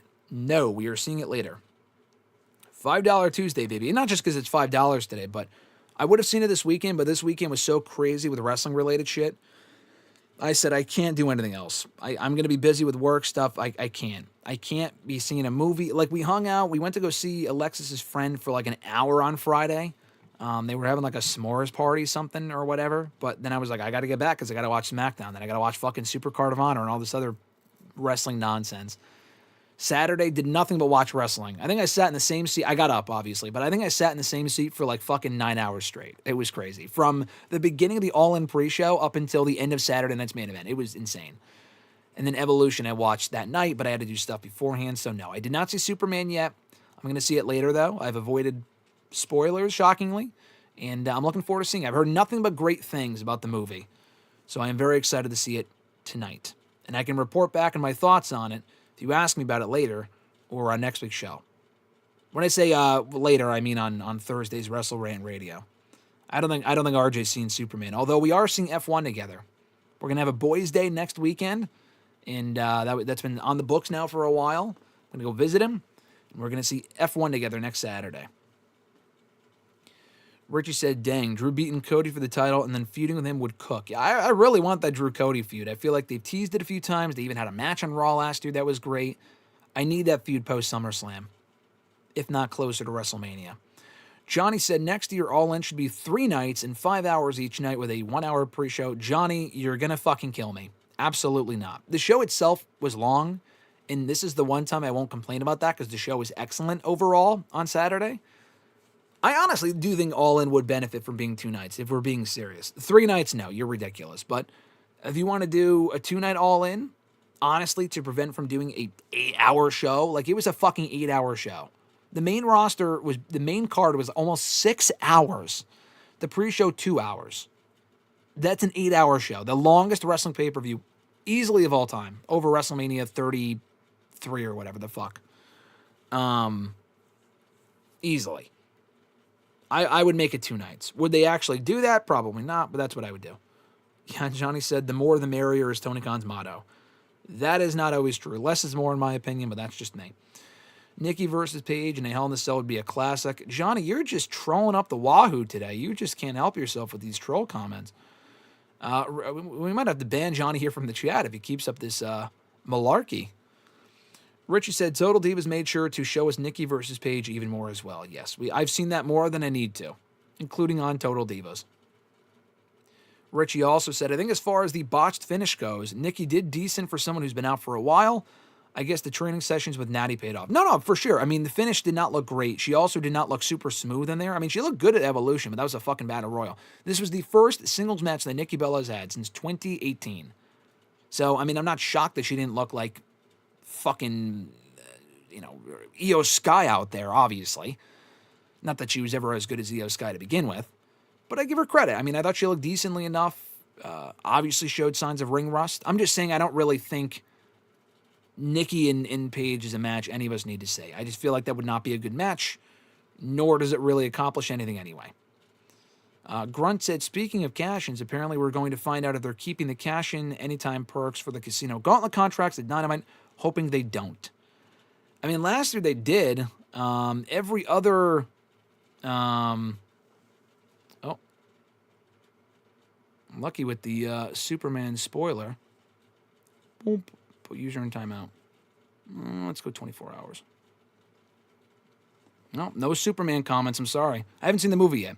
And also for anyone that hasn't seen the movie as well. Don't want to spoil it. But anyway, speaking of cash-ins, we're going to have to see if they do it on Dynamite. Yeah, I just haven't really loved the idea of cashing at any time like it's a fucking Money in the Bank contract. Every other Casino Gauntlet winner, they would have them cash in like at a later date. You know what I mean? They would cash it in like they would schedule the match, like they would know when it's happening. Only last year when whoever won it, who won it last year? Christian. Only Christian, I think, was the only Casino Gauntlet winner that they had cash in like a Money in the Bank contract. I would not personally, I would not fucking do that, but I guess we'll find out on Dynamite. I know Tony Khan said that in the post-show press conference. I honestly think they don't even know what they want to do with it yet, and they're still trying to figure that out, in my opinion. Let's see. Johnny said, best return match, Shawn Michaels versus Triple H, SummerSlam 2002, or Punk versus Darby, All Out 2021. Good question. Shawn and Triple H. Punk and Darby was great.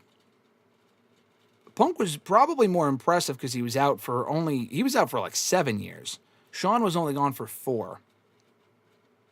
But I would say Shawn and Triple H was the better match from SummerSlam. Punk and Darby was great, though, from All Out 2021. I was at that one. Great match. Yes, I called her a dinosaur. I like Natalya, but she's been around forever, and she's just never really... Like, unlike Naomi, who actually has changed up her gimmick this year, Natalya has never changed up shit. She is now on the indies, ironically enough, but on TV she is not. Let's see here. Daniel said was just having a Seth Punk injury convo with someone, and now this happens. Yeah, I mean, it's a hot topic of conversation right now as far as whether it's a real or fake injury. I still think it's real, but we'll find out in due time. Swerve versus Hangman is still my favorite Texas death match. they've had a lot of Texas death matches. I think I enjoyed this one more than that one. That one, like where Swerve was drinking Hangman's blood, was just fucking gross. I'm sorry. That was just disgusting. But yeah, that was a great match, though. It's probably one of the best hardcore matches in wrestling history, if not AEW history, for sure. Nathaniel said, I'm going to watch my Yankees on Friday. Enjoy. I'm not a Yankees fan myself, but I hope you enjoy the game. Johnny said, I love to put s'mores on a BLT. I'm sorry, Johnny, that sounds disgusting. You are an interesting individual, Johnny. I'm all for s'mores. I'm all for BLTs. When you put a s'mores on a BLT, that's just fucking gross. Noob said, do you see the Kabuki Warriors continue as a tag team, or do WWE need to push them? I would like to see Asuka as a women's IC title contender, I think is what he meant to say. And we still need to see a Kairi Sane main roster singles title run. I don't think that's going to happen. I like Kairi Sane, but with all the women they've since brought in, since they brought back Kairi Sane, and all the women that are better than her and are more popular than her, I don't think they see Kairi Sane as a main roster singles champion. Maybe the mid-card titles, but for the main women's titles, I don't think she ever wins the Women's World Championship. I just don't see it at this point. I feel like that window is kind of come and gone. Yeah, hopefully nothing too big for the Superman comment. I mean, it might have been, oh well, fuck that guy for doing that. We don't tolerate spoilers here in the chat, so don't appreciate that. Fuck that guy for doing that, but I'll be seeing the movie later regardless. Eric, what's going on? Saying hi, everyone. I also, Rich, do not understand the need to spoil something for others. Well, it's just to be an asshole, so I booted the guy for an entire... I've actually never seen... It's not like it was Johnny or Grunt or whatever. I don't even know who the fuck that guy is, to be honest, so... If he's gone from the channel, that's fine by me. We don't need him. Richie said, Shawn and Triple H, it's not even close, and this is coming from the Punk mark. Yeah, no, Shawn and Triple H was a fantastic match. I think Punk and Darby was very good. Shawn and Triple H is one of the greatest SummerSlam matches of all time. So that match easily gets the nod for me. Johnny said, I'm surprised Tony Khan and Bryan Danielson wasn't able to get Nikki Bella to wrestle in AEW. Yeah, but I think her home has always been with WWE. And for all the shit that she talked about, WWE in recent years, I feel like that's always where she's wanted to wrestle. Brie, too. I mean, Brie's appeared on screen at AEW, but she has not wrestled in AEW.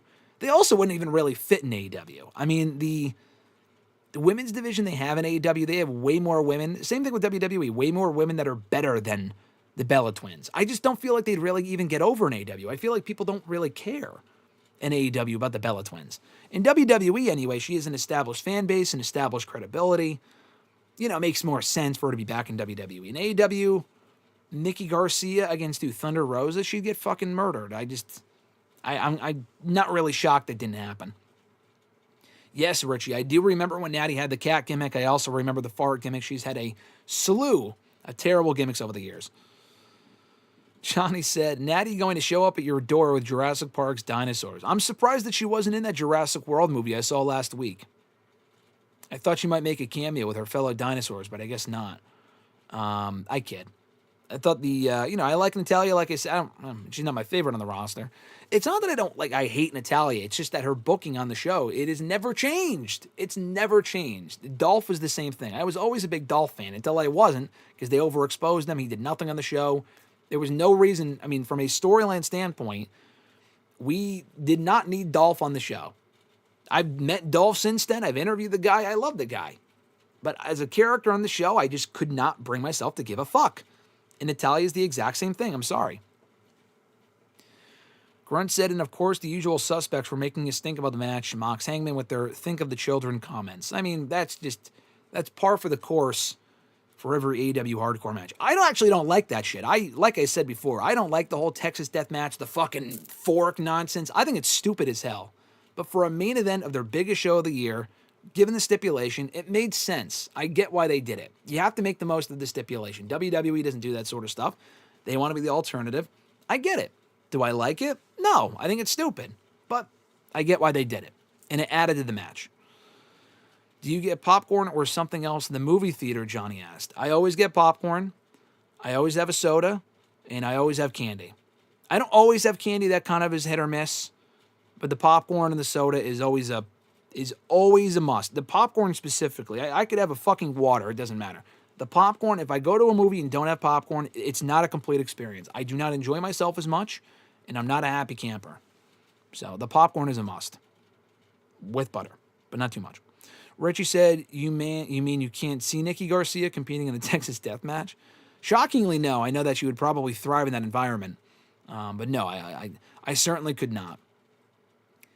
Fresh Fly said, the tag team of Bliss and Charlotte is actually getting Charlotte over with the audience. Do you see them winning the belts and then a downfall with Bliss turning on Charlotte and doing a match at WrestleMania? Yeah, I could totally see that. You're right. The tag team has been very short-lived. It's not lasted long. They haven't even had a lot of like in-ring segments together. It's been a lot of, brief backstage stuff. But it's working. We want Charlotte chance at Evolution. I had to check. I was like, am I hearing things? Like, is this piped in? Like, we had a legit conversation while we were watching the show, Alexis and I. Were these chants piped in? They were not. They didn't pipe in anything else in the show, and I've heard from people that were at the show that the chants were real. So I think that's cool. Good for Charlotte.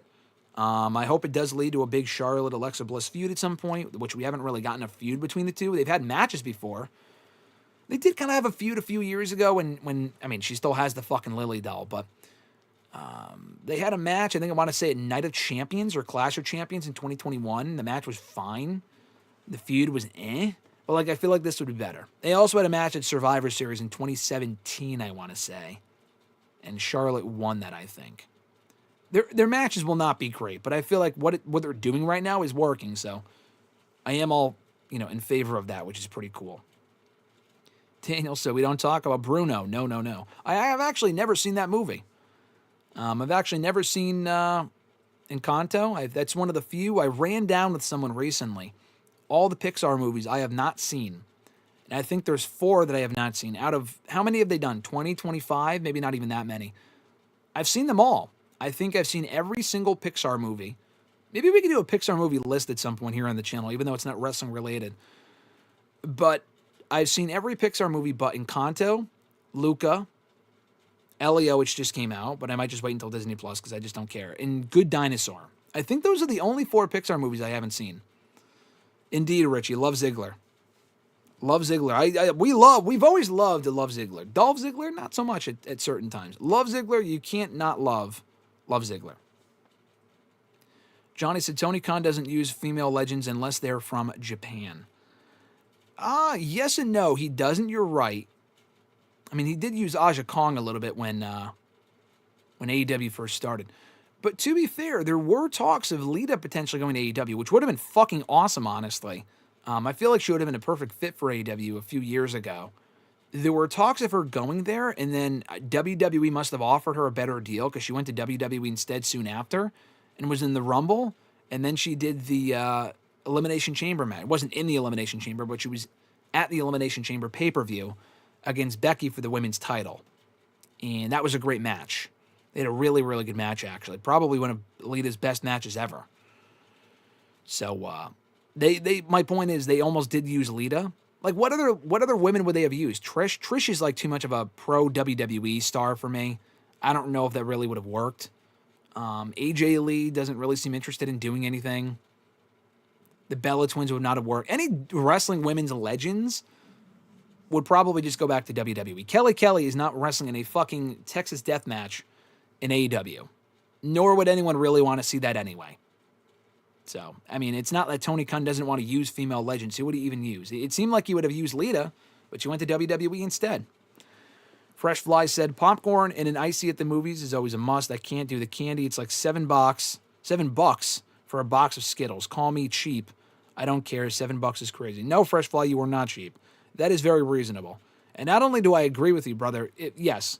I didn't say I didn't, let's put it this way. I did not say that I bought candy at the movie theaters. I said I have candy with me. Interpret that as you will. The price for candy at these places is fucking dumb.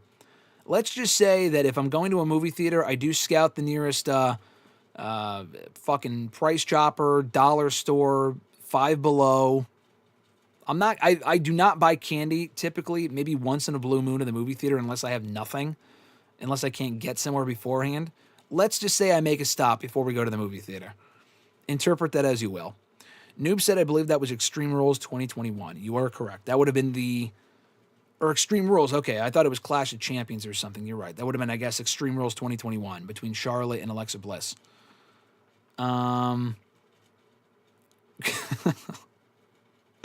Grunt said, as far as the movie thing, he said, based. Sneak that shit in. I'm not advocating for anything. I'm just saying I would not buy candy. The popcorn you can't. I'm not fucking bringing in popcorn. People do that. I'm not doing that. The popcorn's the only thing I'm not sneaking in. The popcorn I'll pay for. And the ticket, obviously. But the candy, you can make an exception there. As far as, maybe you make a stop beforehand. I'm not paying $5 for fucking Skittles. That's ridiculous. Grunt said, God, I think the last Pixar movie I would have seen is Toy Story 3. Well, the trilogy ended for you at Toy Story 3. You didn't have to, I was going to say suffer through Toy Story 4. I like Toy Story 4. I thought that was a great movie. The other three are way better, but the fourth one I did enjoy. That's crazy, though. There's been a lot of good Pixar movies since then, though. I've only seen Inside Out for the first time a few years ago. I think it was last year, actually. That was good. The second one was good. Toy Story 4. The Incredibles 2 was great. Finding Dory, I loved. Monsters University. These are all sequels, but I loved Monsters University, so. I know they're not original movies, but I liked all of them, personally. I liked Lightyear. I liked all of those movies. Johnny said, cookie dough bites for me is my favorite candy at the movie theaters. That would be mine as well. What I recently discovered, I did not know these were a thing. They actually have mint. Is it mint or mint chocolate chip? I don't know. Whatever the fuck it is. Mint chocolate chip or something like that. Google it. Oh, cookie dough bites. Someone gave me one recently, and it was fucking awesome. They were basically like Andy's candies, which are also great. And I like mint stuff. I like mint chocolate chip ice cream. I like Andy's candies. I like mint. So I had those cookie dough bites. They were awesome. They were fantastic. So my candy, my movie theater candy, and I promise we'll get to the scheduled question soon. We don't have a ton of them, so it won't take that long anyway. My movie theater candy is either cookie dough bites. Snow caps I love. I'll typically only have snow caps in a movie theater, though. I don't really get snow caps at like the fucking dollar store and have them during Raw. I would only usually have snow caps at a movie theater. That's like a movie theater candy to me.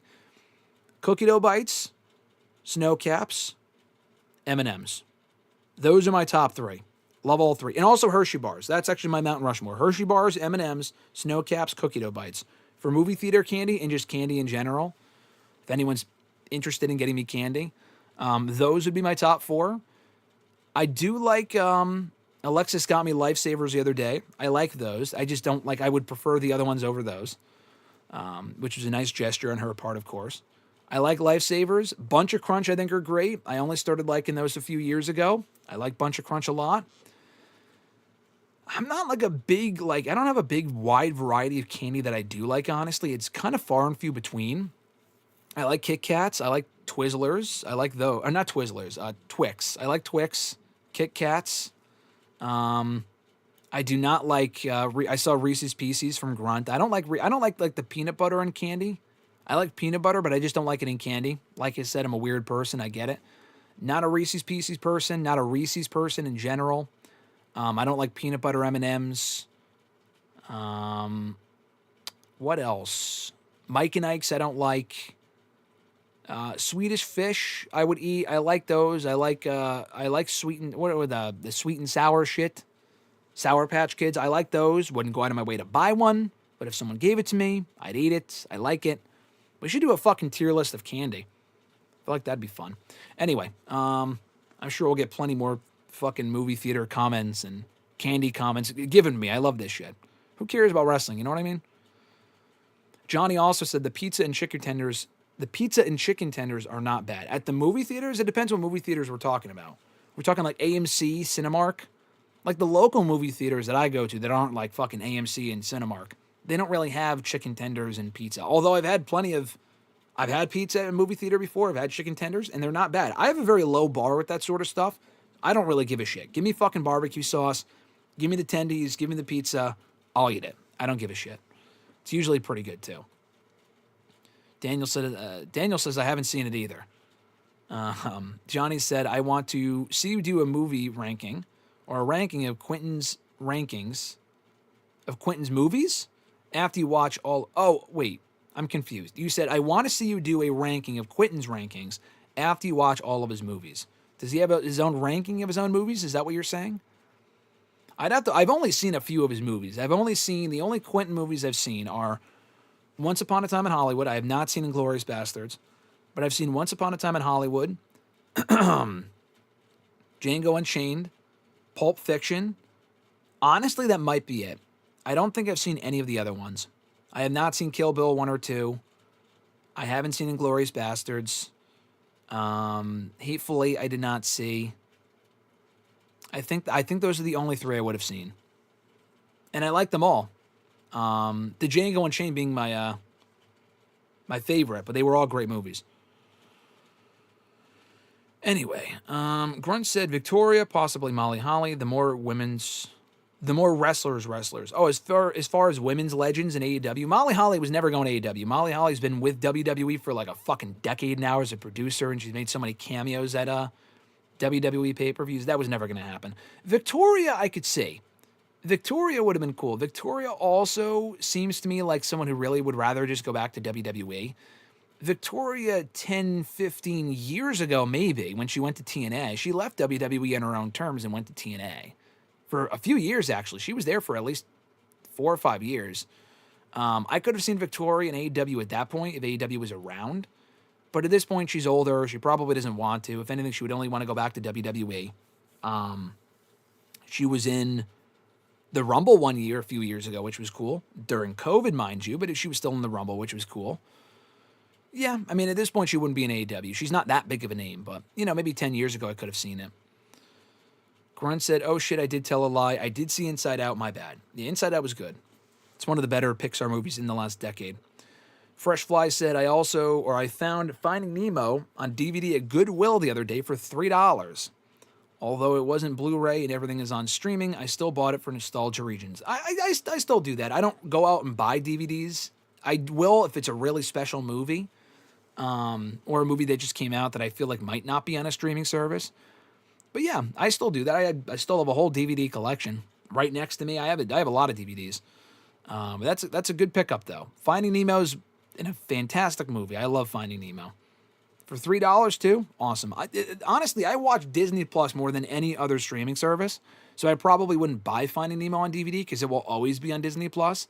It's the movies that could be on and off like Netflix or HBO Max or fucking Peacock that aren't always on there, but they're only on there briefly. Those are the movies I would probably buy. But Finding Nemo is a great pickup, though.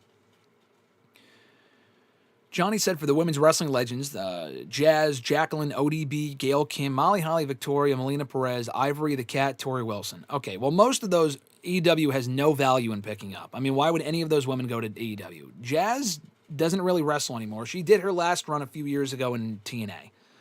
Jacqueline is a WWE legend. She's not going to AEW. ODB, I always will associate her with TNA. I'm not really sure why she would, why. I think she was in a Battle Royal at All In, years and years ago. I might be wrong. She's not going to AEW.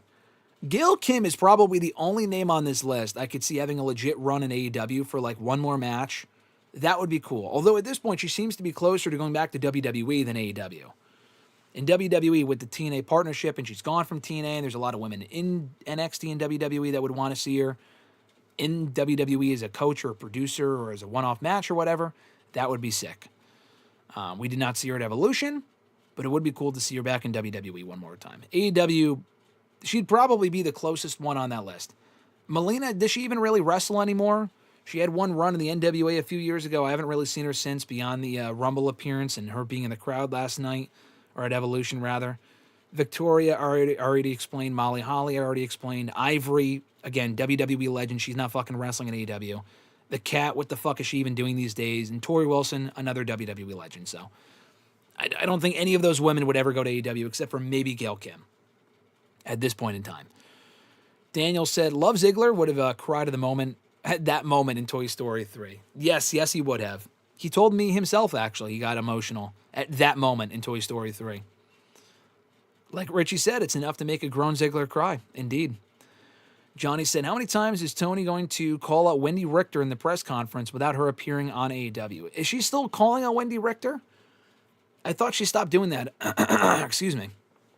I thought she stopped doing that a long time ago. If she was still doing that and she was a heel, then yes, they should have brought out Wendy Richter for a one-off in AEW. Not for a match. I doubt she would wrestle, but for like a cameo, that would have been cool. But I think we're past that because I don't think she's done that in like well over a year. Fresh Fly said, do you have a match that you wish you could rewatch for the first time again? Good question. I mean, I don't have like a go-to match, but my favorite match of all time is probably CM Punk and John Cena, Money in the Bank 2011. So I would not watch it for the first time now in retrospect. I would want to watch it for the first time in the moment. Like if I could experience that whole thing again, watching it live in 2011, 14 years ago this week, 14 years ago from Thursday, I would do that. Fresh Fly also said, what is your go-to flavor of Gatorade? The yellow. The yellow is the goat flavor. The lemonade or whatever the fuck it is, I like, it's probably from a yellow, blue, and then red. I think there's other ones. There has to be other ones, but those are the only three I ever really got when I was playing baseball as a kid. It was always, I still get the yellow Gatorade on occasion now. I love yellow Gatorade. Johnny said, I had a typo with the Quentin statement. I meant I would like to see where you would rank all of his movies. That's what I figured. I would have to watch the rest of them first before I rank them. I have a lot of movies to catch up on. Grunt said, long live physical media. Indeed. Fresh Fly said, out of all the women in the past, I would like to see Mickie James come back for a 1 year run. I agree. WWE's disrespect towards Mickie James makes no fucking sense to me. I mean, what is their deal with Mickie James? Why do they consistently, even to this day, disrespect Mickie James? It just doesn't make sense to me. You go back 15 years to the whole Piggy James thing. They disrespected her then. They fired her that same year. She comes back to the company years later for a pretty hot return in NXT and then on SmackDown. Do very little with her until they fire her in 2021. She was back for 4 or 5 years. They fired her. Unceremoniously, the whole trash bag incident, that was garbage. Literally garbage. Goes back to TNA, has a great run there, does some stuff in NWA, does well there. And then all these years, they did give her, love. They did show her some love in the Royal Rumble in 2022 when she came out as the Knockouts champion with the TNA music. That was awesome. That was cool. But then they make her she's first of all not in the Hall of Fame. They made her a coach on the LFG show only to fucking boot her for Michelle McCool, who is infinitely worse than Mickie James was. Michelle McCool, nice woman. I like Michelle. She brings nothing as a coach.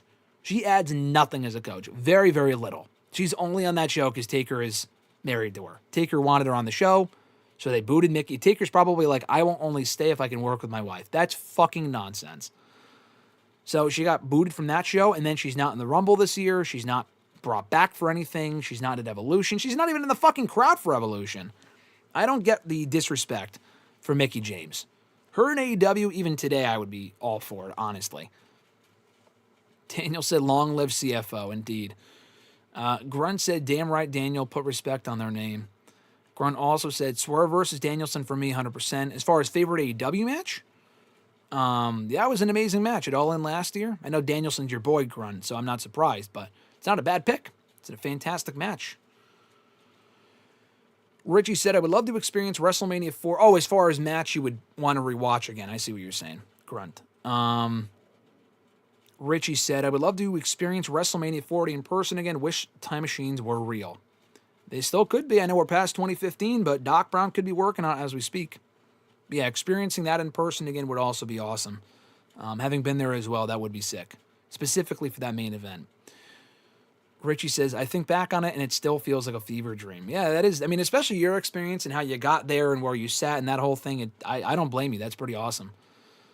Johnny said she called her out at the All In press conference. Did she? Tony Khan or Tony Storm again called out Wendy Richter at the All In press conference?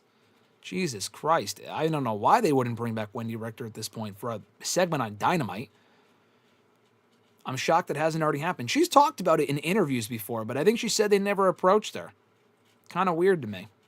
If only for a one-off, why not? They brought in more random people than that. Richie said CFO, let's go. Johnny said, my 4 favorite wrestling matches of all time were Omega versus Okada 1, 2, 3, and 4. All great matches. Yeah, Richie said, poor woman. Grunt said, Mickey James and AEW would be neat. I agree. Johnny said, Nick Aldis and Mickey James could be co-GMs on SmackDown. That would be cool. I don't know if they need to be co-GMs. I just want to see Mickey James back in WWE. On a regular role, probably not at this point. They kind of already gave her that run a few years ago. But just do something. Like, if Trish can get all these one more matches, Trish was a bigger star than Mickey James. But Mickey James is fucking great, okay? I mean, put some respect in that woman's name. Bring her back for a proper run where they're not calling her old. They're not calling her fat. You know how fucking stupid it is in retrospect that they did that whole... And I don't really blame Alexa Bliss. Alexa Bliss and Mickey James were, like, aligned in 2017, or actually in 2018. Maybe in 2017 too. But they feuded in 2017 for a little while. And the whole premise of the program was that Alexa Bliss called Mickey James a grandma. It was basically the modern day version of Piggy James. And the funny thing about that, Mickey James was like in her late 30s at that point. Asuka is older than Mickey was at that point. Charlotte is older than Mickey was at that point. Becky's older than Mickey was at that point. Bayley's just about to be as old as Mickey was at that point. That's not old. 38 is not old, especially for a woman in wrestling. I mean, there was this common belief at that point, and even today, that, oh, if you're 40, that's too old for a woman. Who gives a shit? I mean, WWE's thankfully kind of moved on from that. Natalia's still there after 15 years and 17 years, whatever. Asuka's still doing her thing at a high level. Shayna was older. She was like early 40s or whatever. Charlotte, Becky are in their late 30s.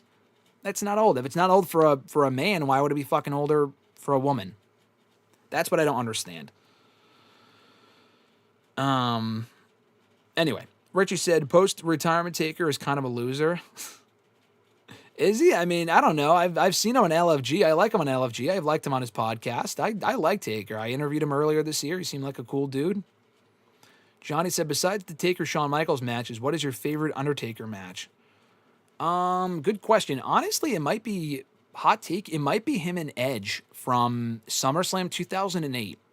Hell in a Cell. That whole feud, I was already into WWE at that point, no way. I started watching Raw first and then SmackDown, but when I got into SmackDown, it was during the Edge and Undertaker feud. So I really have a soft spot for that feud. In that match, I've watched it back a lot over the years. It's an excellent Hell in a Cell match. It might be, maybe not my favorite Hell in a Cell, but it's up there. If not that one, my favorite Taker match, I don't really know. I mean, aside from the Michaels ones would be number one. But aside from those, I like the Punk one at 29. I like the AJ Styles Boneyard match at 36. Those wouldn't be my favorite, but I like those matches. I'm thinking of the Mania matches specifically over the last 10 years, and none of them really stand out as being great. I like the Brock match from Hell in a Cell 2015. I like the other Brock match from No Mercy 02. Both of those Hell in a Cell matches they had were excellent. Specifically the first one. Yeah. You know what, actually? You said the Shawn Michaels matches. Shawn and Taker from Bad Blood 97. Are we talking that one too? If Shawn Michaels does not count as an opponent for Taker, probably the Edge one from 08. But if we're not including the Mania matches, but we can include other Taker-Shawn Michaels matches, then maybe Bad Blood 97, because that is also an amazing match. Not my favorite, but it is an amazing match. Fresh Fly said, do you think we will ever get Bryan versus Omega one more time again, or will it always be that one match that came to a time limit draw? No, I said this on Twitter the other day. I honestly think that we will get that match again. And I think we could get it at All In next year, because the plan apparently was to do that match at All In 2 years ago. But Bryan couldn't make the show. He was hurt, I think, at that point. Omega was at the show, but in a tag team match. I think Omega and Bryan was the plan for that show. I think we could get it next year. If they're back in Wembley, I could see them doing it. They're obviously older. Omega's older. He's more broken down. He's had more injuries. Bryan's basically retired at this point. I would like to see them have a proper rematch with a decisive finish, regardless of who wins. So, personally, I think that'd be great. Daniel said Taker's OG co-host was so good. Yeah, I couldn't tell you the guy's name, but I've seen him, clips of their podcast before, because he's an actual, fucking podcaster. I don't know if he was just a random dude or if he had podcast experience, but regardless, he did a great job. Michelle McCool has none of that experience, and she's only there because she's a name and she's his wife. I'm sure that's what he prefers. But the podcast, I wasn't even watching or listening to it consistently anyway. I don't really care about Taker's podcast. I listen to enough shows and whatever, but and have enough stuff to do. But it seemed like they had much better chemistry than Taker and Michelle. They just sound like a married couple on a podcast, which is cool, but it's not doesn't make for as great of a show as what he had before, in my opinion, with him and the other guy. Daniel also said, also love me some Mickie James. Met her in Indy, and gladly she is one that still looks as good as when you had a crush on her back in '05, LOL. Yeah, Mickie still looks great. She's always looked great, still looks great. Johnny said Tiffany versus Mickie James at the Royal Rumble. What is Tiffany the new legend killer for the women? I don't think that's going to happen. But that would be, I wouldn't complain. I just don't think that's going to happen. Tiffany versus Gail Kim in Elimination Chamber, that has even less of a chance of happening. If they ever bring back Gail Kim, it would be for a one-off on like a Rumble or like an NXT appearance. Gail Kim was never that big of a name in WWE. People probably wouldn't really react to her, honestly, coming out if it's at like for a big spot, like a big return. Gail Kim was never a big star in WWE. She has also not been there in 14 fucking years. She was a big star in TNA, so if you kind of get that audience that is aware of her work in TNA, and she is great, you would have to do it somewhere with an audience that is familiar with her. In Canada, at an NXT show, she comes out as make her the new NXT GM over fucking Ava, who's terrible. That would probably be the best role for her, and then maybe give her one more match if she wants it. Johnny said, I thought we were getting Naomi versus Bianca versus Jade at SummerSlam for the belt. We are not. It's Stratton, obviously. Stratton's the champion, so that match doesn't even make sense. Unless you're saying Naomi would have cashed in beforehand, but they weren't going to do that. They weren't going to take the belt off of Tiffany and then not give Tiffany a match at SummerSlam. Fresh Fly said, Undertaker versus Shane McMahon, WrestleMania 32 is my fave. God bless you. That match was a disaster, but that's your favorite. God bless you. Grunt said, yes, the blow-off to their feud that came right after WWE went back to PG, so they had to scrap all their plans and figure out a way to have a family-friendly Hell in a Cell match. Yeah, but Taker still brought him to hell. They still had Taker chokeslam him to hell. I remember that shit. Johnny said, do you plan on seeing Fantastic Four when it comes out? Yes. That I should see the weekend of. Superman I did not because of all the wrestling this weekend, and I couldn't see it. It's been a very busy it's always busy, but it's more busy in the last week or two. Fantastic Four, I should be less busy by that point. I might be at the TNA show next Thursday, like I said, so I can't see it Thursday. We might go see it next Friday. Next Saturday, I'm seeing RJ, so I can't see it then either. It would have to be next Friday or next Sunday. Probably next Friday, though, I would go see it, especially to avoid spoilers. Superman, I heard, is amazing. It's probably going to be the much better movie. But I care less about Superman than I do Fantastic Four. I'm just more of a Marvel guy. I do think Superman's definitely the better movie. But yes, I will go see that as soon as it comes out, probably next Friday.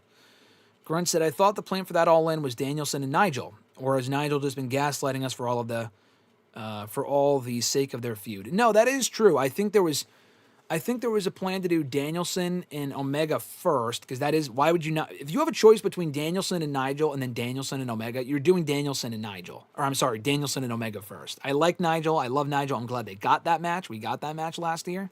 But you're going to go Danielson and Omega. I think the second option was then Danielson, when it didn't make sense storyline-wise to do that match. I think Danielson and Nigel was the backup plan. And then Danielson didn't make the show at all. So it didn't even matter.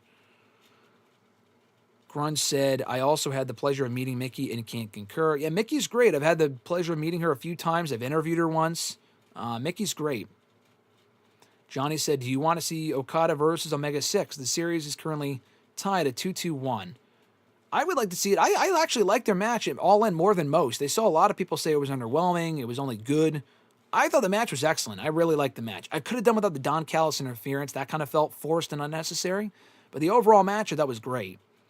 So, yes, I would like to see a sixth one. Maybe not imminently, but down the road. Can't wait too much longer. They're only going to get older. But, yeah, at some point I feel like would be cool. Grunt wants it all out because he's going to be there, and I can't blame him. That would be cool. I can't complain about that either. Daniel said, Mickie also said after out that we looked like a couple. After the picture, that you guys looked like a couple in the picture, was ready for Jesus to take the wheel.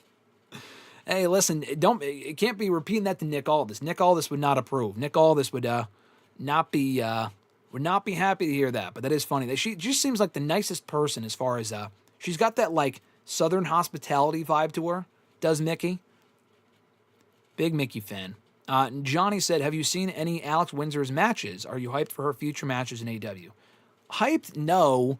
I am excited to see her, like, am I like, oh man, Alex Windsor? I'm not really familiar with her. The only matches I've seen of hers were on, I think, Ring of Honor. I've seen her on Ring of Honor before. I think she faced Athena for the Ring of Honor Women's World Championship at one point in the last couple of months, year. I've seen her only ever really work in Ring of Honor. I think TNA too. I think she appeared in TNA. If you just type her name on my website, then whatever reviews her name pops up in, then I saw her matches in whatever promotion that was. But I think she's a quality addition to the women's division in AEW. I hope they use her, and she's on the show.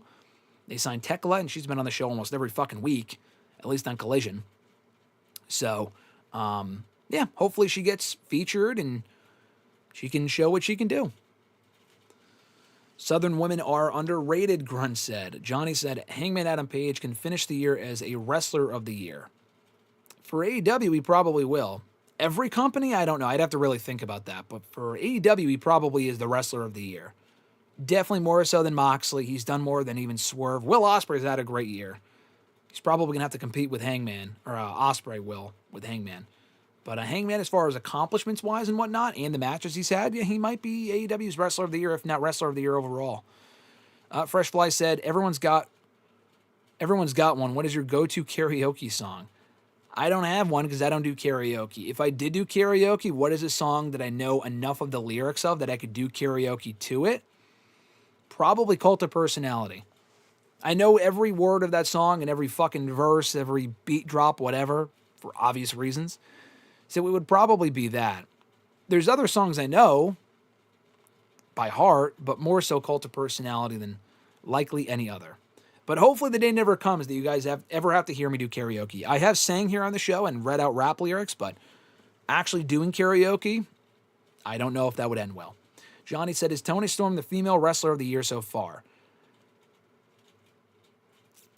Yeah, honestly, the only rival that she has is Io Sky. I think Tony's had a better year because Tony's had a better title run. Io won that amazing match at Mania, and then obviously just lost the belt this weekend. But in between Mania and Evolution, she didn't defend the fucking belt at all. Toni, at least, has been champion since February. And in that time, she's had the matches with Mariah May. That was probably the best women's match in AEW history. The Megan Bayne match at Double or Nothing. She may have had another title defense after that, but then she just faced Mercedes Moné and beat her in a great match. So I might go Toni Storm, also better on promos than Io, but Io's also had an amazing year. So they're neck and neck, but I might go Toni. Johnny said Athena might become two-belt Athena. I hope she does. I'm glad she won on Sunday. That was great. Daniel said Mickey was great. She did have an annoying son/nephew. Yeah, was he hanging out by her table or something? Get him out of there. Grunt said, yeah, if I could sing, I would do Learn to Fly by the Foo Fighters because it's my favorite song for my favorite band. Well, there you go. Who would you say is WWE's Wrestler of the Year so far, Johnny asked? Definitely not John Cena, I'll tell you that much. It's probably Io Sky, to be honest with you. Again, like her reign was not booked all that well, because she didn't defend the belt for 3 months. But the way that she has gotten over and had amazing matches whenever given the opportunity, I would probably go Io Sky. I wouldn't go Cody. I wouldn't say Cena or Punk or Drew. Not Logan. Jay's had a very good year, but like in ring wise, I wouldn't say he's been the wrestler of the year. I feel like that's kind of, I feel like that's an oxymoron. But Jay's had a great year. Braun Breaker's had a good year so far. Rollins has had a great year. I would honestly probably go Io Sky. Daniel said it was a WrestleCon, so saw people like Ron Simmons. He was walking bad. Yeah, I was there. I was at WrestleCon at Rumble weekend, and I was trying to see Indy Hartwell, but I just missed her. Yeah, it's always cool to see everyone, reunited those things as far as the wrestlers and stuff like that. Johnny said Stone Cold's Glass Shatter, Undertaker's Gong, or CM Punk's Static. CM Punk's Static. Obviously, the obvious answer is Stone Cold's Glass Shatter, but I'm the biggest Punk mark out of the three, of those three people, so I'm going CM Punk Static. Although the answer is usually Stone Cold's Glass Shatter. Daniel said as far as Ron Simmons goes, it hurt me the way that he was walking. I like Ron Simmons. I met him about 9 years ago at an indie show. He was cool. Met him briefly. Good guy. Unfortunate that he's walking bad, that he's having trouble walking these days. But, these are the prices you pay for the things you do in the business and the amount of years that you're working for. And God bless him. Seems like a good dude, though. All right. How far are we into this thing here? We are an hour and 48 minutes in, and I have not answered a single scheduled question. So let's get these out of the way. We only have about 10 questions anyway. So for those that are listening live, first of all, thank you. I appreciate you. Second of all, if you have any chats, I will get to them after I'm done with the scheduled questions here, and I'll address them after the fact. And third of all, let's get into these questions. There's not too many of them, so it shouldn't take that long. But our first question was from the aforementioned Average Grunt. He is the channel member. As a channel member, he can send in questions first and have them answered first before anyone else. So his first question was, going off the headline of this video, now that the dust is settled on both shows, time to ask, WrestleMania or All In, what's the verdict? Which show is better? All In. I think WrestleMania was great. I thought it was a very good show. I'm not going to say great. WrestleMania was a mixed bag this year. The issue with WrestleMania, that night one was very much an average show until the main event, which was great. It took that show from like a 5 to maybe like a 7. The triple threat main event on night one was amazing. Night two had a far better undercard, but a weak-ass main event with Cena and Cody. That main event was mid as fuck. Easily the weakest thing on that show. Even the Joe Hendry surprise match with Orton, which was a nothing match, I enjoyed that more than the Cena match, which just wasn't great. It was fine, but it was not great. But night two, the actual Mania itself was excellent. So altogether, I thought it was a very good Mania. Not as good as last year or 39, but still a very good Mania. All In, I think, was the best All In they've done so far. I said that last year. I thought All In last year was an excellent show and one of the best pay-per-views they've ever done. I think this year's Mania, or this year's All In, was better than last year. Just my opinion. Better moments, better matches, longer show, mind you. But it started in the afternoon, so whatever. I wasn't complaining. Great crowd, smaller crowd, but a great crowd. And honestly, like I said, I don't think it's their best pay-per-view overall. I would really have to go back and watch like All Out 2021. I still say that's their WrestleMania 17. I've said that before. I stand by that. I don't think it's their best pay-per-view this year. Or I think it's their best pay-per-view this year was All In. I don't think it's their best pay-per-view ever. But it's in that conversation now, beating out All In from last year. So I would say that. But yeah, WrestleMania was very good. I feel like All In was easily the better show in my opinion. And, people have their preferences, and that's totally fine. But WrestleMania had the amazing men's triple threat match, the amazing women's triple threat match, and some other very, very good matches. But All In also had Okada Omega, which I thought was better than most matches of Mania. Tony and Mercedes, which was not as good as the women's triple threat, but still excellent. And then that just fantastic main event, which was their version of Cody and Roman, which we had last year, but not this year. So if that was this year, then maybe it might be more even. But I would say All In was definitely better overall. For Mania this year, anyway. Grunt's second question. I'm sure everyone is thinking of who could challenge Paige for the title first, the AEW World Championship, if not MJF. But who do you think will challenge Okada for the Unified Championship first? Do they run him and Omega back right away? Or does someone like Ospreay or Swerve step up? I think the first person to challenge him, if you're asking the first person, I could see him and Okada having another match. Okada and Omega having another match. At All Out, like you said in the chat a few minutes ago. I could see that. What I honestly see happening first is Okada versus someone from New Japan. I could honestly see Tanahashi having a match with Okada, like one last match. They already had their final match against each other when Okada left New Japan last year, so they don't have to do it again. It's not going to come close to their matches of 10 years ago, but it would still be cool. It's Forbidden Door. That's their next big pay-per-view. So I just feel like it would make sense as like the International Championship was like their Forbidden Door title there for a while. So I could see them doing Okada versus someone from New Japan. I just don't really know who that would be. I don't really follow New Japan as closely anymore, so I'm not really sure. I never really followed it super closely to begin with, but I'm not even really sure who they still even have. That would make sense. Like Shingo Takagi, like I know him and Okada have had matches before. I would like to see that at Forbidden Door. That would be cool. I don't know what he's doing right now. Hiroki Goto, you have Gabe Kidd, who's been doing the Death Riders thing, so probably not him, though. Tanahashi, I think, is doing something else at Forbidden Door. I think they teased another match from that show. But yeah, I feel like it could be someone from New Japan or CMLL. I don't know who exactly, but I would probably have him face someone from one of those two promotions, with it being Forbidden Door. And then you can go back to Omega Okada if you want in Canada at All Out, for your sake, Grunt. But if not Omega, I'm not really sure who. You know, they've already had Okada beat Brody King, Buddy Matthews, Kevin Knight, Speedball. They did him in Ricochet at World's End. That's a heel versus heel match, so probably not. We've seen him in Pac before. We've seen him in... him and Ospreay. No, yeah, they did him and Ospreay. I would love to see that. Him and Swerve, I don't think they've done. Swerve would be cool. I don't know if he wins, but that would be cool. So yeah, they have a few different options. It says it's disconnected. It said OBS is disconnected. Okay. Reconnection successful. Let me just make sure that we're live here before I continue on to the questions. I will go back to the chat in a little bit as far as answering everything you guys said, but let me know in the chat real quick. Can you guys hear me now? Is the video still live? Are we still good? Was there an interruption before I answer any more questions here? We have a few more to get to before I go back to the chat, but I have the chat open. I just want to see if we're good. And I'll answer that question, Johnny, in a little bit. Can you guys still hear me or no? Just want to double check before we go on. Fresh and Fly is the next question. I will leave the chat open until... I will check back the chat in like 30 seconds after I read his question. But please let me know in the chat if you guys can still... Okay. Fresh and Fly says, I'm good. So I'm going to take that as a yes. He says, you good, not I good. All right, Fresh Fly, thank you. Your question was, that you sent in via YouTube previously, TNA is looking for a media rights deal that will pay them $10 million a year. If they get this deal done, on what TV network do you see or do you think will be good for them, and on what night? Yeah, so I saw the media rounds that Carlos Silva was doing, the president of Anthem or whatever, of TNA Wrestling as well. I think it's of TNA, not of Anthem.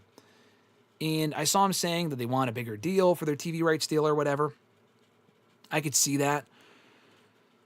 Honestly, anything above Access, I don't get Access, so I can't watch TNA on TV. Something like a Spike TV would be cool. What that would be, I don't know. Honestly, the CW would be perfect. NXT's already there, so I don't know if the CW would want TNA as well. It would be better than just being on fucking Access.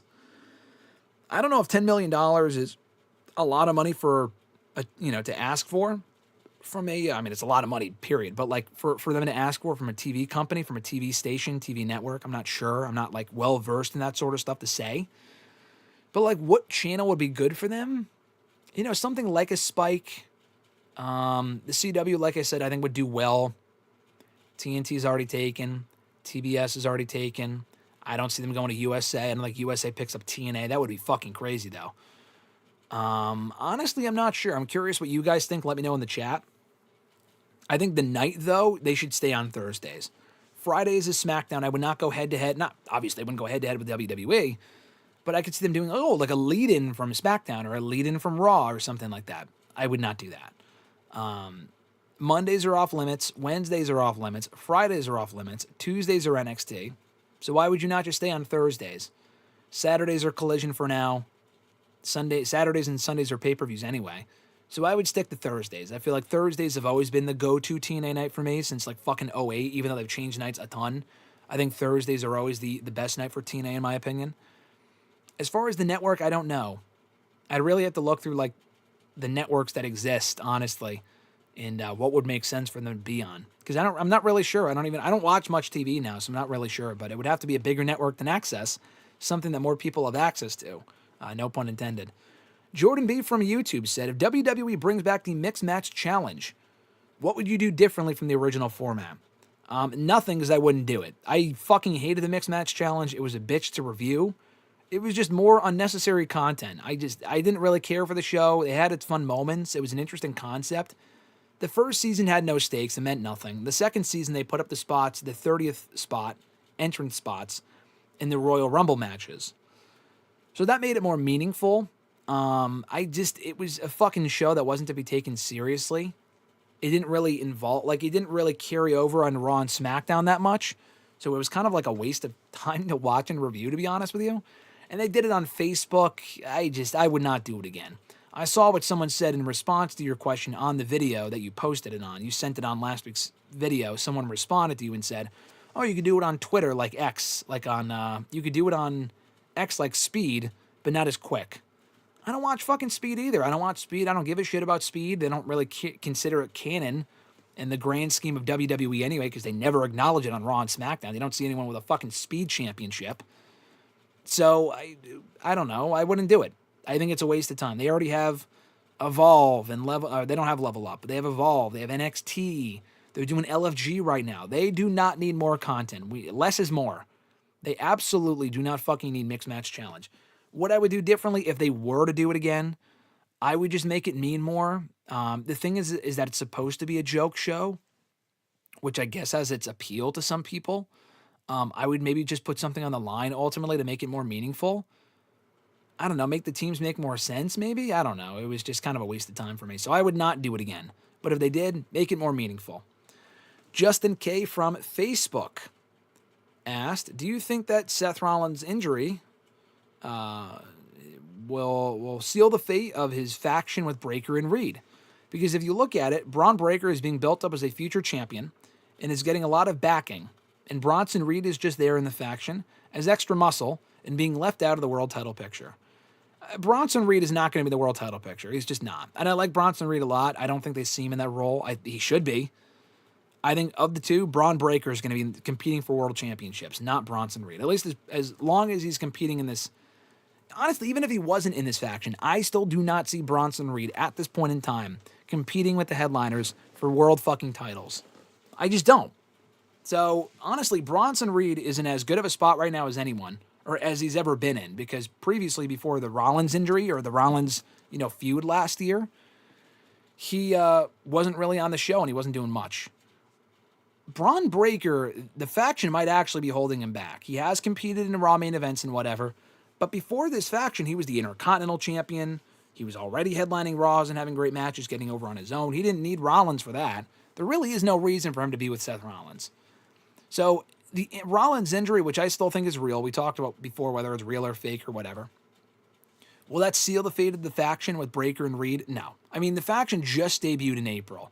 Some people aren't fully bought into it yet, which is totally fine. I still feel like the faction is finding its footing. It's still in the process of finding its footing.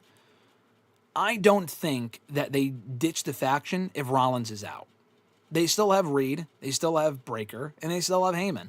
They're going to do the faction with or without Rollins. Rollins is the leader, and he will be back.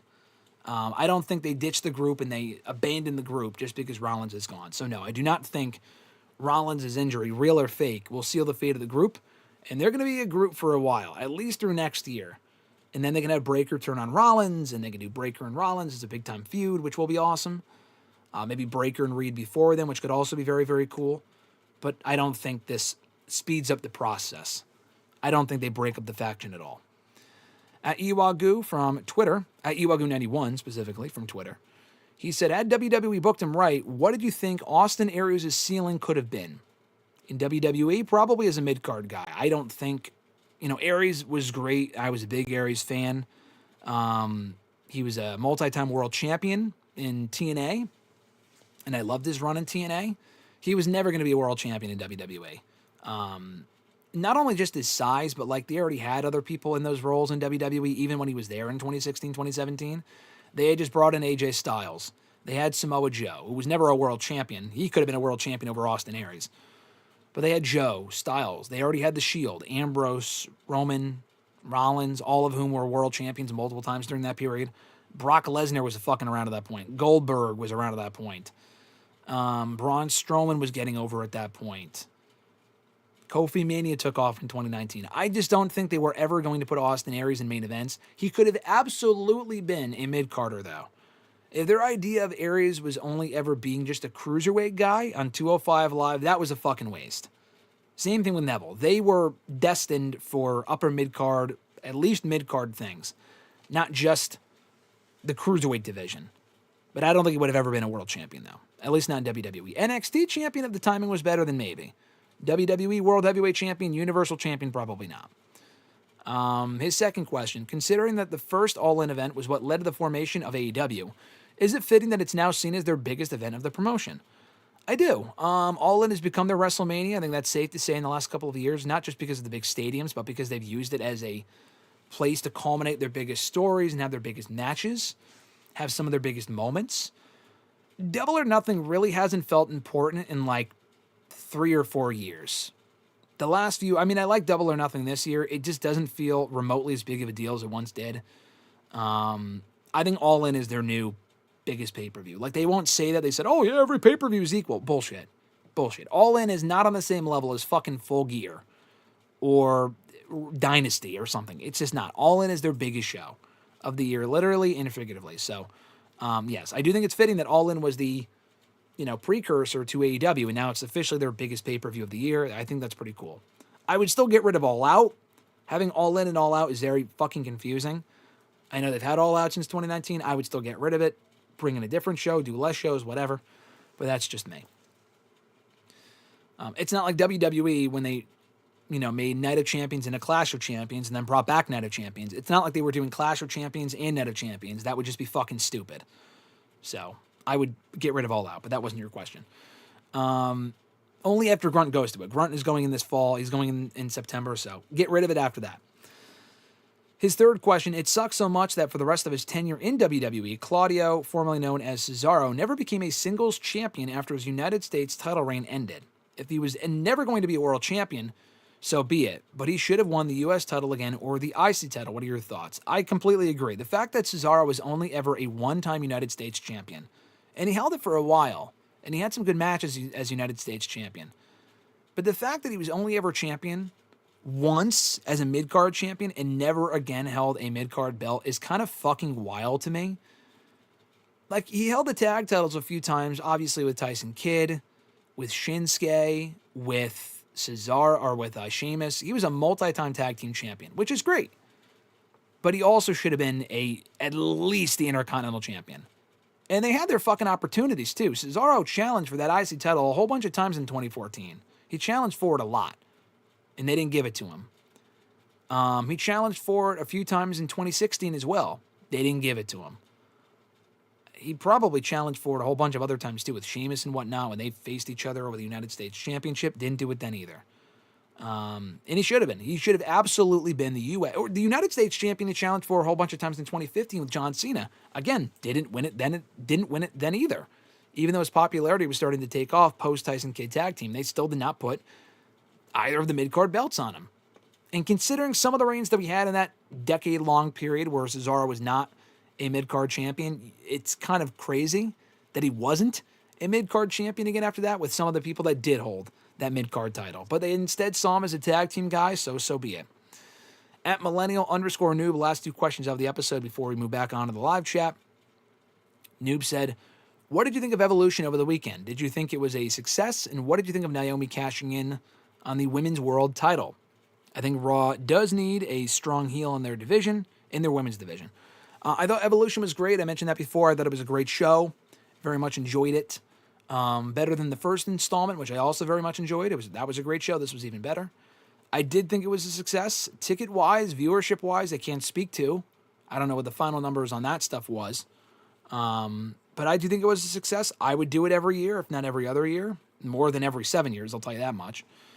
And I thought it was great that Naomi cashed in the Women's World Championship. That was a genuine shocker. Because I was convinced, along with everyone else, that she was going to cash in on Jade after Jade beat Tiffany at SummerSlam. And instead, they moved her to Raw. And I think it's a great move because, like you said, Raw needs more strong heels in their women's division. They have Becky, and they have... who else did they have? They have Liv, but Liv got hurt. Liv's gone for right now. Becky's doing the IC title thing. They can move Becky up after she loses to Lyra, but they need more heels beyond that. They needed someone to build that division around as a heel for right now until Becky's ready to move back up to the main women's title picture. And Naomi was the perfect fit. They can move her away from SmackDown. That gives Jade and Tiffany and Bianca some more room to kind of grow without Naomi, who was kind of stealing the oxygen in the room as the best heel of that division, as the best heel on SmackDown, one of the best women's characters on SmackDown. So Naomi can now work with Rhea for the first time. She can work with Io for the first time, all fresh matches. I like it a lot. Naomi's on fire right now. I like moving her to Raw, so Rhea and Io have someone to work with. You also, like I said, you still have Asuka in that division right now that you can turn heel at some point. I would turn Asuka before I turn Bayley or Rhea, which a lot of people were expecting. Rhea's too fucking popular. I would not turn Rhea anytime soon. But, like Lyra they have as well, she's getting over. Bailey's kind of free at the moment. You could turn her heel. I still feel like it's too soon for that. She was a heel for 5 years. I feel like it's too soon for her to go back to being a heel at this point in time. She's better as a babyface, in my opinion, anyway. So, yeah, I love the move to move Naomi to Raw and build that division around her. It was a genuine surprise, and it was perfectly executed at the end of Evolution. It was the perfect way to close a great show. And their last question here, do title reigns not matter in WWE anymore, he asks. With main event stars not wrestling, live events and house shows gone, and no real storylines and no character development, WWE really does not care about their title reigns at all. I disagree. I feel like it depends on who we're talking about. Like, you can't say that WWE does not care about title reigns when Roman Reigns was champion for 4 fucking years. The house show and the house shows live events thing, I don't really know why that has to do with anything. Who cares if titles are defended on house shows? I don't go to the house shows. I don't give a shit about the house shows. That really does not matter. Main event stars not wrestling, they like to make their world champions not wrestle consistently. I do think Io Sky should have defended the title more and wrestled more as a women's world champion than she did after Mania.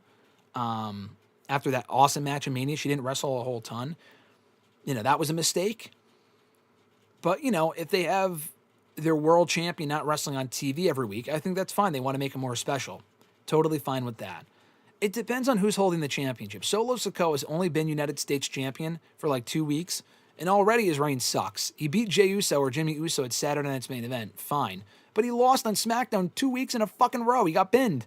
He got pinned 2 weeks in a row as champion. Like, that's just, you're making the belt completely worthless at that point. But for the people that they care about, they will make their reigns matter. Lyra had a good reign as women's US or IC champion. Becky's had a good reign as women's IC champion. Julia, I'm sure they'll protect as women's United States champion. Zelina Vega had a perfectly fine run. John Cena's run has left a lot to be desired, but not because the matches have been bad, but because his character stuff has been very questionable as far as like the promos and that sort of shit.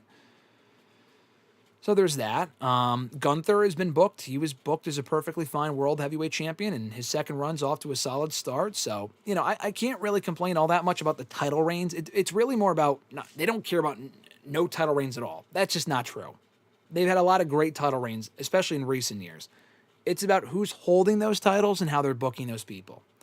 So I think to gloss over and just say they don't care about any title reigns at all is just nonsense.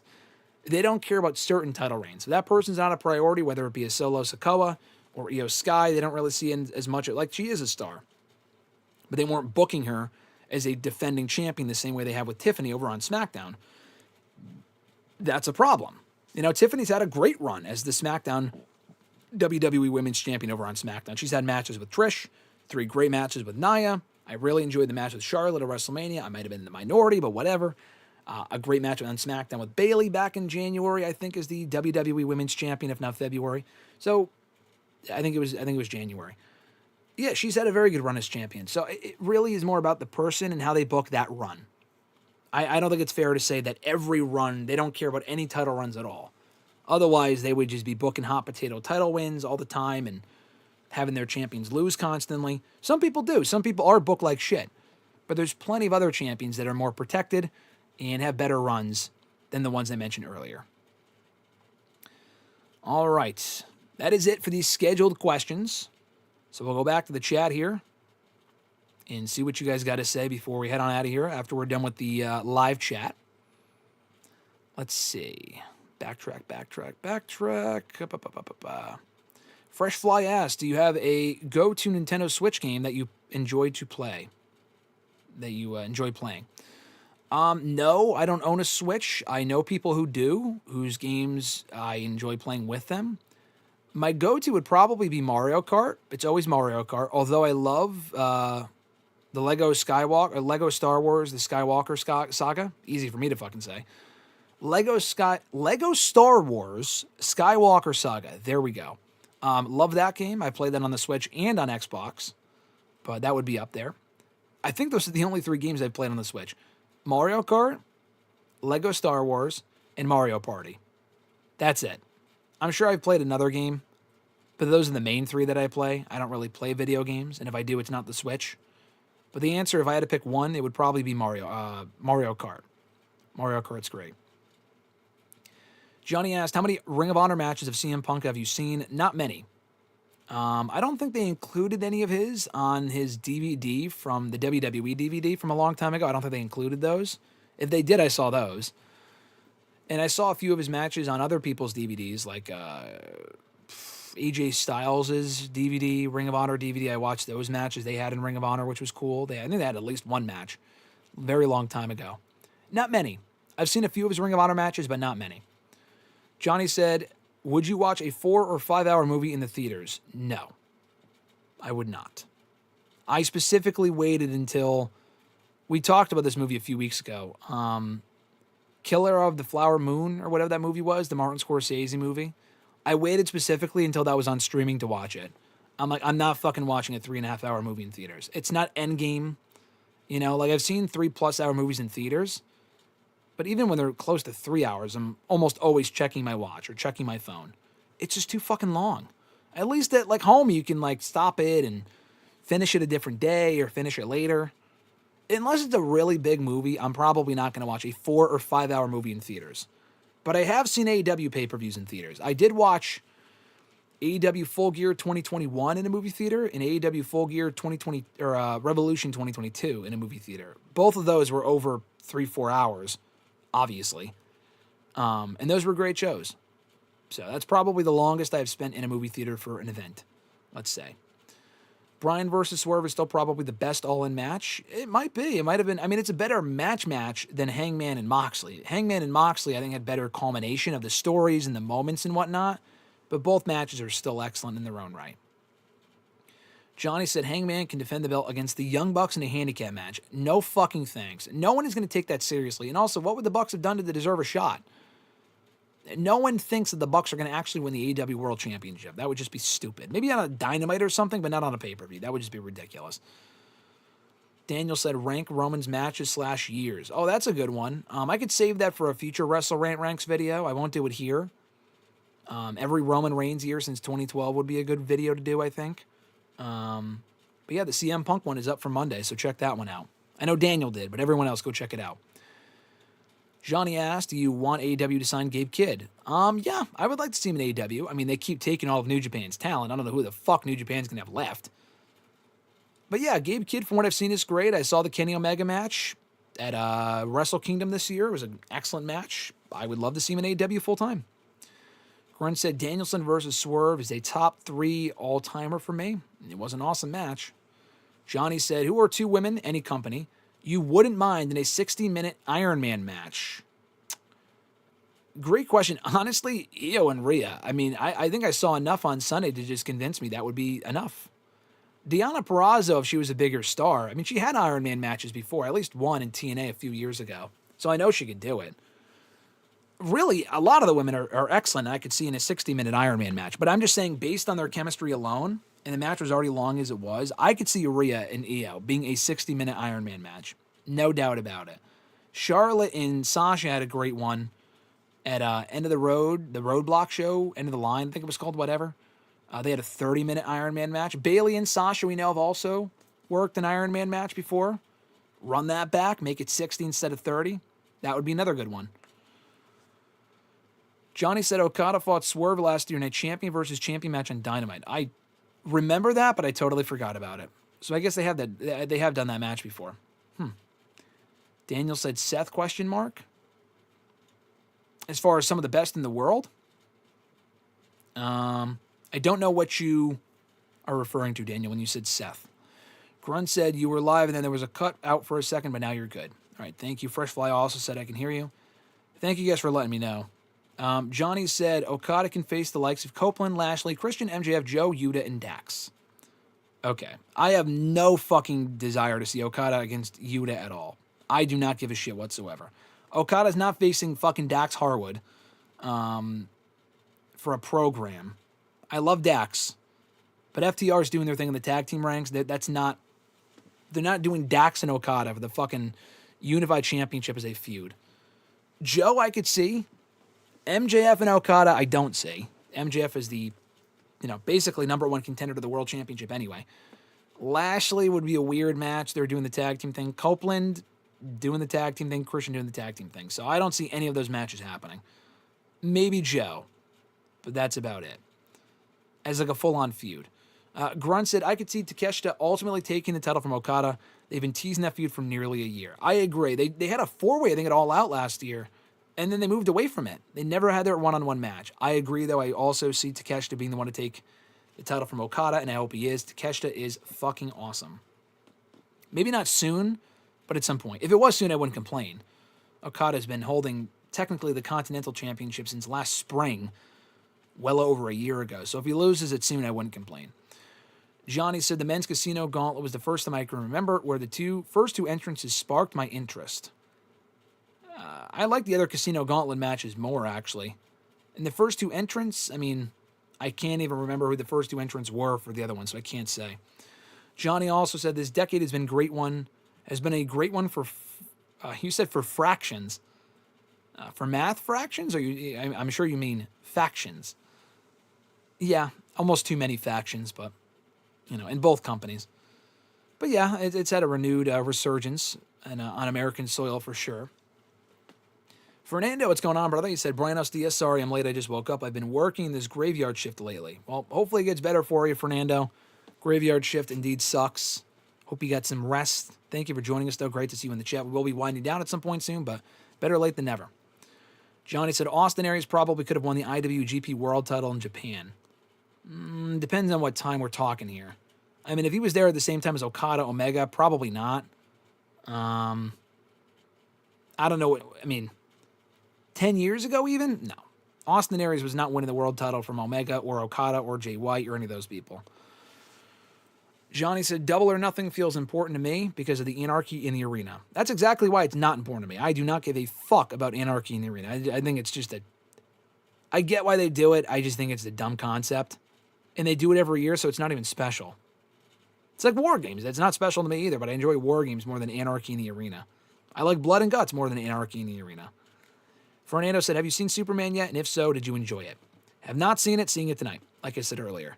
So, I will discuss it either on Thursday's show on WrestleRant Radio, or you can ask me about it next Tuesday, and I'll have my full thoughts on it then. I'll have my full Letterboxd review probably up tonight. Daniel said, did you hear the Dean Ambrose, Kevin Dunn story? And do you think Bucky Beaver Dunn deterred Dean being the guy?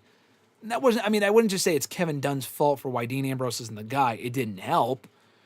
I don't think it's the sole reason. I have heard Dean Ambrose, Kevin Dunn's story. He told it on Talk is Jericho, I think. I think he also told it in his book.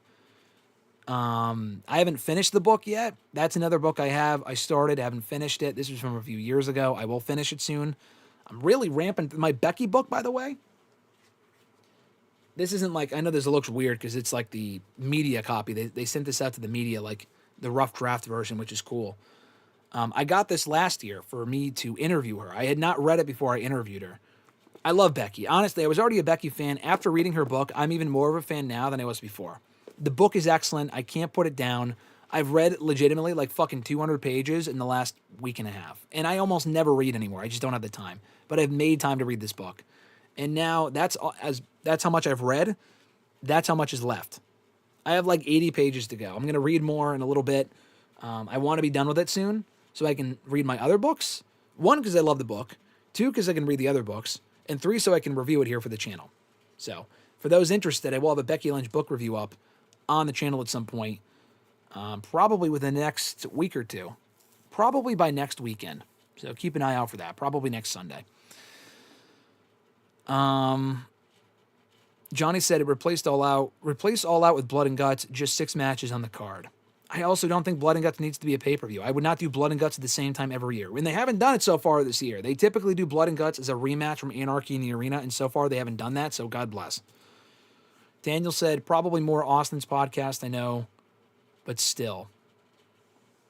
You talking about the Dean Ambrose thing or the Kevin Dunn thing? If so, then I did hear that. I listened to the Dean Ambrose Steve Austin podcast. Oh, as far as what deterred Dean Ambrose being the guy? Yeah, the Steve Austin. Okay, now I know what you're saying. The Dean Ambrose interview on Steve Austin's podcast did not help. That also was a big blow to his standing as being the guy. But they never really saw Dean Ambrose as the guy. They gave him the title because he was popular. Dean Ambrose was never going to be the guy. They saw Rollins as the guy, and Roman even more so as the guy. Dean was just keeping it warm for them. Because if you notice, Dean was never at that level again. For the next 3 years until he left that company, he never again even really challenged for a world championship. Not even like held it. He never even fucking challenged for it. So, yeah, those things did not help. But he just didn't have like the attitude of a top guy in WWE anyway. They just never saw him in that light. Even in 2014, I mean, when he broke off from, he was never supposed to be the guy. Like when he broke away from the Shield and he got really over on his own, he got over in spite of the booking. He lost all the fucking time, and he still never really won when it mattered most. Johnny said, or Grunt said, I will say this till the end of time. Cesaro is the greatest wrestler to have never held the Intercontinental Championship, and that's the bigger crime than him never having won a world title. Honestly, I would agree with that. I don't know if he's the greatest wrestler to have never held the IC title. You're probably right. I mean, like we're talking like, if you're talking wrestlers that should have held it, that made sense, then yeah. But like, obviously, Hogan, Cena, Taker never held the Intercontinental Championship. So, I mean, I would put those people over like the greatest to have never held the championship. But in terms of like someone who made sense to hold that title, that was at that fucking level, that challenged for it a whole bunch, that never won it, then yes, I would agree with that. Johnny said, who are some people that you would like to see in the Continental Classic tournament? Oh, I have no idea. I have no idea. They have such a great roster, honestly. It really could be anyone. Their roster is always changing with injuries, people coming in, people leaving. But Okada, I'm sure, would be in it again. Put actual stars in it this time, please, and not just like mid-card people. But like Kevin Knight, I could see it. Honestly, a lot of the people that were in the Owen Hart. Ospreay, Okada, Omega, Swerve, Jay White if he's back by that point. No shortage of people. Kevin Knight I mentioned. Daniel said Stone Cold was great on that Tough Enough. Long live Luke. Luke Robinson? Is that who you're talking about? The one of the people on that season? First of all, that 2011 season of Tough Enough, I loved.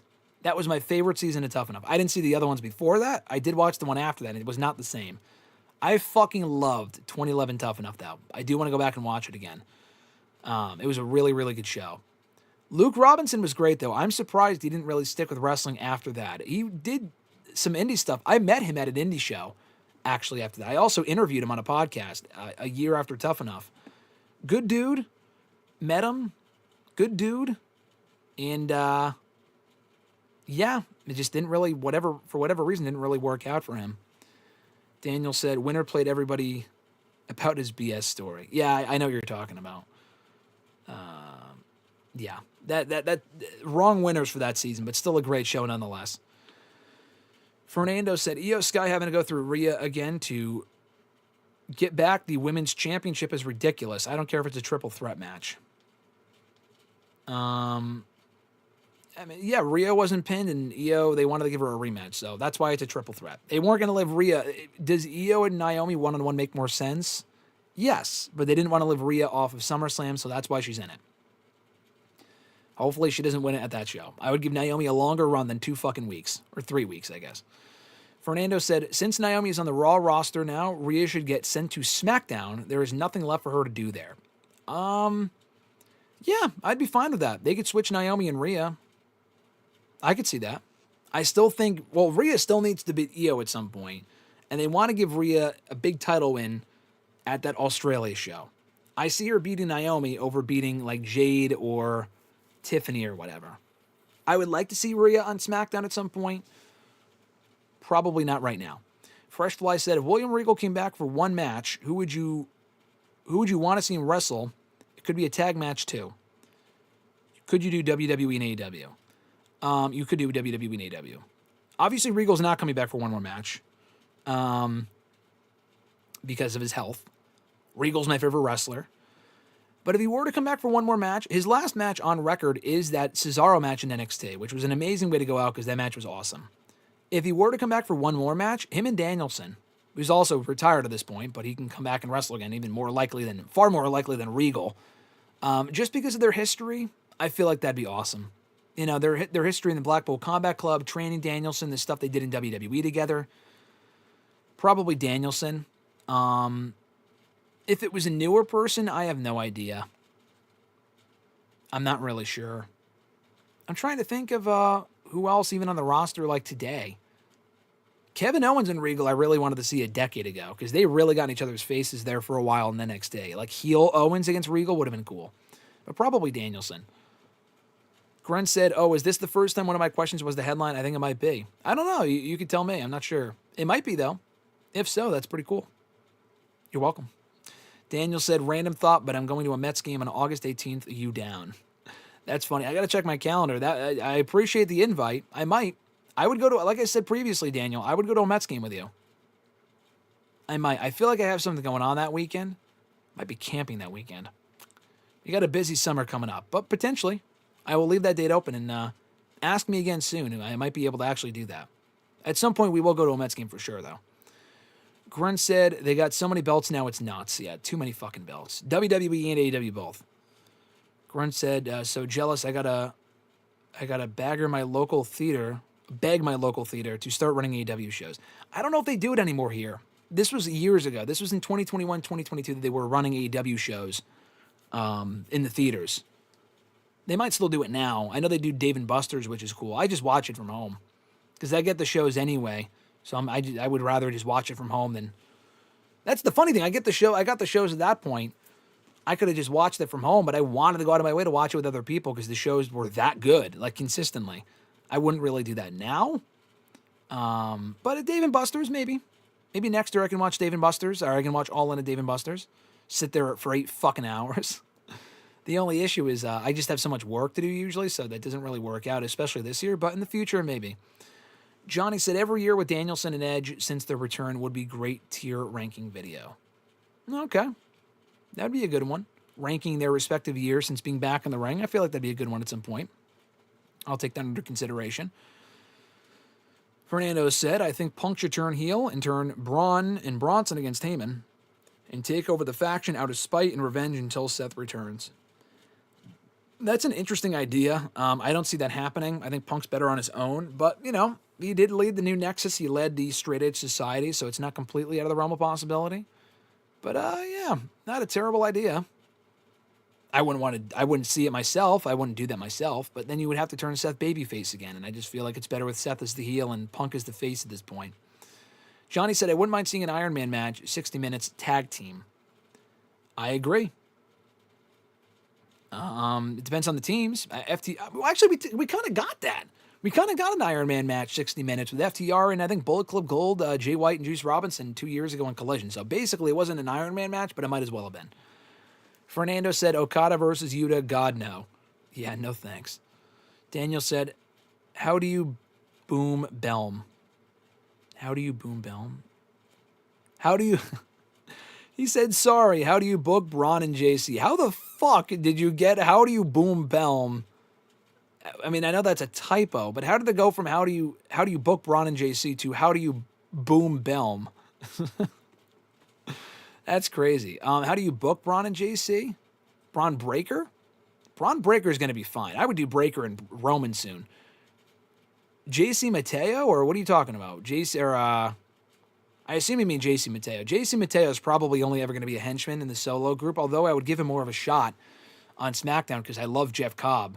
So I would give him more of a shot, but he's probably just going to be a step-up guy for solo. He's better than solo, but so is Jacob Fatu, and he broke out on his own, so you never know, I suppose. But they probably just see JC Mateo as like a bodyguard type guy, which is better than nothing. It's cool to see him in WWE nonetheless. Grunt said, thoughts on unified title matches being under Continental rules since Okada is the Continental Champion. He won the unification. Yeah, so basically I guess what was said was that since he was the Continental Champion, Continental rules are, I think there's a time limit, which is fine. But also there's no interference, which I love. But the problem is there fucking was interference on Sunday or Saturday at All In with the Don Callis family. So that wasn't under Continental rules, but every other match going forward will be. That's silly to me. But I do like the fact that ideally there would be no interference. Fernando said, how would you rank All In among all the other AEW pay-per-views of the year? I think All In was the best pay-per-view that AEW has put out this year.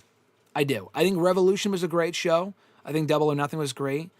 I fucking hate Anarchy in the Arena, so it's just hard for me to say that was a better show than this. I really don't think it is. I've seen people say that. I just don't agree. The issue with Revolution was that it was capped off by a terrible main event between Cope and Moxley. Just a fucking awful main event. I cannot say that was a better show than this. All In was a better show. Double or Nothing, I don't remember half the card, but I thought it was a good show. And that's it. Dynasty was also good. Probably, it wasn't even, Dynasty was decent, but it was probably the weakest of all the shows, actually. It was weaker than Revolution and Double or Nothing. So, yeah, All In was the better one of all of them. Easily the best AEW pay-per-view of the year, in my opinion. Johnny said Superman 1978 or Man of Steel by Zack Snyder. Good question. I have not seen Man of Steel. My intent was to watch all the Superman movies before the new one, and I got through 4 of them. I got through 1 through 4, the first one, the 1978 one, and then the Quest of Peace, which was the 4th one. I got through half of the '06 Superman Returns movie. I still intend to finish it soon. Haven't finished that yet, and I was going to finish with Man of Steel. So I still haven't seen that. I will watch them even though I'm seeing the new Superman first. So far my answer is 1978, but I feel like after seeing Man of Steel, I feel like that one will end up being better. Fernando asked, did you enjoy how Hangman won the AEW Championship? I did. I thought it was perfect. Perfectly booked. Nick, what's going on, brother? He said, hello, Gramathan. I am doing well, Nick. Hope you're doing well. Thanks for joining as always. Always great to see you in the chat. He asked me my thoughts on Superman over text the other day. I said we haven't seen it. We're seeing it tonight, so we will text you our thoughts after we see it later. Johnny said you should do a ranking of your top 10 favorite Becky Lynch matches of all time. I like that idea. I feel like I could probably fill out a top 10 favorite Becky matches. I should do that. I could probably do that for a future installment. I'll have to remember that. Just have to remind me. If you write it down in the comment of a video, I'll probably have a better chance of remembering it than I would right now, but that's a good one. I am thinking of doing SummerSlam themed videos for the next couple of weeks. What that would be, I don't know. Maybe my favorite SummerSlam matches. I'm not really sure yet. But the Becky Lynch one I like. Grunt said, would Ante Up be a good name for a pay-per-view? Maybe that replaced with All Out. Ante Up? I don't like that. What you mean, up the ante type thing? I've never heard of Ante Up, though. So, I wouldn't even just replace All Out. I would just get rid of All Out and then just lessen the amount of shows that AEW does. They didn't have a pay-per-view in June. Didn't fucking need one. They don't need to only have 4 pay-per-views again, but they don't need fucking 12. There was a point where they were doing pay-per-views every month. And, it's just ridiculous. So I would just get rid of All Out and not replace it with anything. Johnny said, Jon Moxley in AEW or Dean Ambrose in WWE? That's kind of difficult. Jon Moxley's had better matches. I enjoy Dean Ambrose more. I know that's a stupid thing to say. I'm just not a fan of the deathmatch shit.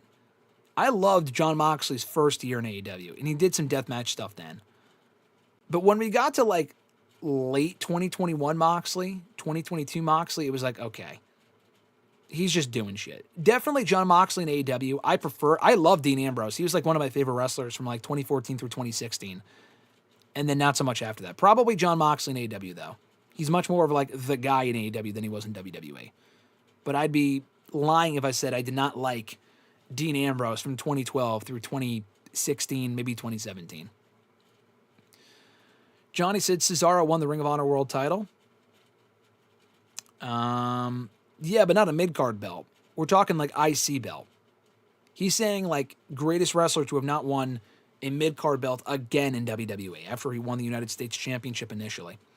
Fernando said, which of the wrestling shows of the entire weekend did you enjoy the most? All In. All In I enjoyed the most. Evolution was also great. I would rank, if I had to rank them all, I would go All In, Evolution, All In, Evolution, Supercard of Honor, NXT Great American Bash. Right? Was there how many pay-per-views were there? 5? Evolution, All In. Oh, Saturday Night's Main Event. Saturday Night's Main Event would be last. So I would say of the 5 big events, not counting SmackDown, I would go All In, Evolution, Supercard of Honor, and then Great American Bash. Saturday night's main event. That's how I would rank them personally. Johnny said WWE favorite match type this year has been the triple threat match. That and four ways. They fucking love their four ways. Grunt said, hard agree. Regal versus Danielson would be sweet. I agree. Fernando said, where do you rank Mercedes versus Timeless Toni Storm among the women's matches of 2025? I still say the best women's match of 2025 was the triple threat from WrestleMania with Io, Rhea, and Bianca. I'm biased. I was there. I still say that's the best women's match of the year. Personally, I would go that, then Rhea and Io. Rhea, what the fuck am I saying? Rhea and Io, and then Toni Storm and Mercedes. I think, actually, you know what? I take that back.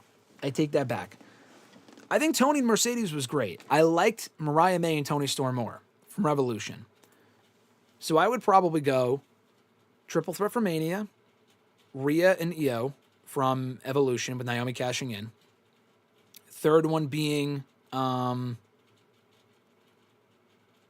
did I just say?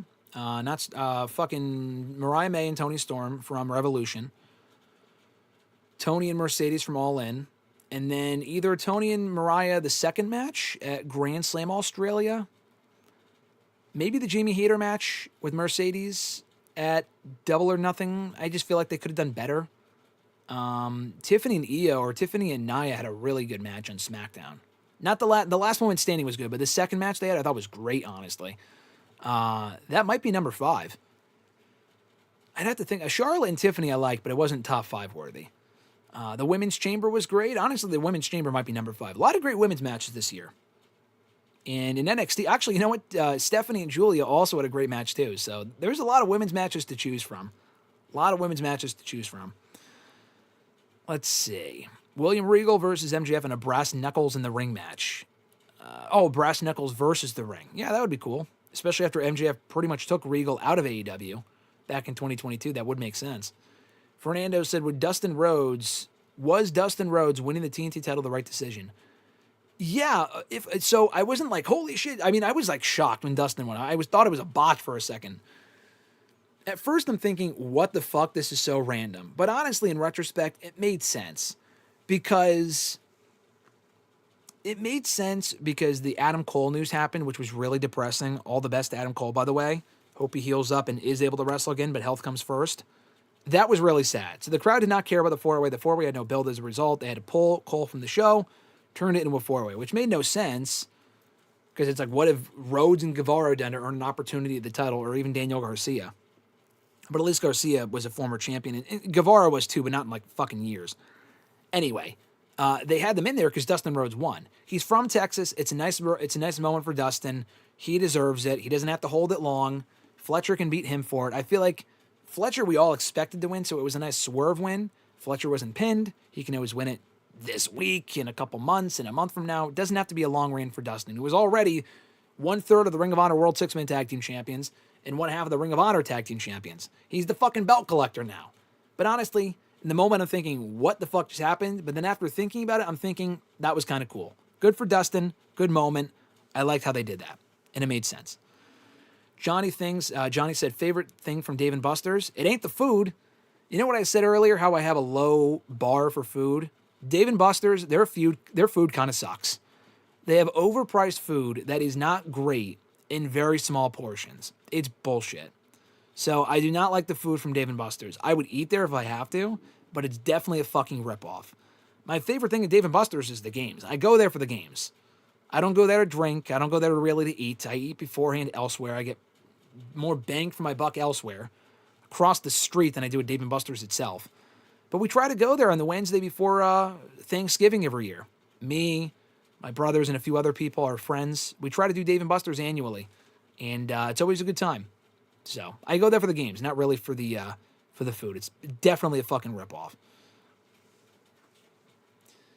Grunt meant to say Badger, because I need to double check these things. Grunt also said FTR versus Briscoe's 2 out of 3 falls was also close to an hour. It was. That was also a great match. Notice how these are both FTR matches. They're one of the best tag teams of all time, if not, especially in the last 10 years. Excuse me. Grunt said SummerSlam main events, ? Ranking the SummerSlam main events? I like that. Might be a long video, but I do like the idea of doing that. So yeah, that's probably one of the upcoming ideas for an upcoming edition of WrestleRant Ranks. Johnny said SummerSlam '02 is my favorite one, followed by SummerSlam 2013. Me and you both, brother. Me and you both. I would say my favorite SummerSlam shows are '02, 2013. '08 I have nostalgia for, but I don't know if it's my favorite. 2014 was great. I was at 2015. I was at 2016. They're not my favorites. SummerSlam last year was great. Don't know if it was my favorite, but it was a great show. What was the main event last year? Oh, Cody and Solo. Not a great main event, but it was good. Yeah, my favorite SummerSlam shows are probably '02, 2013, 2011 I really enjoyed.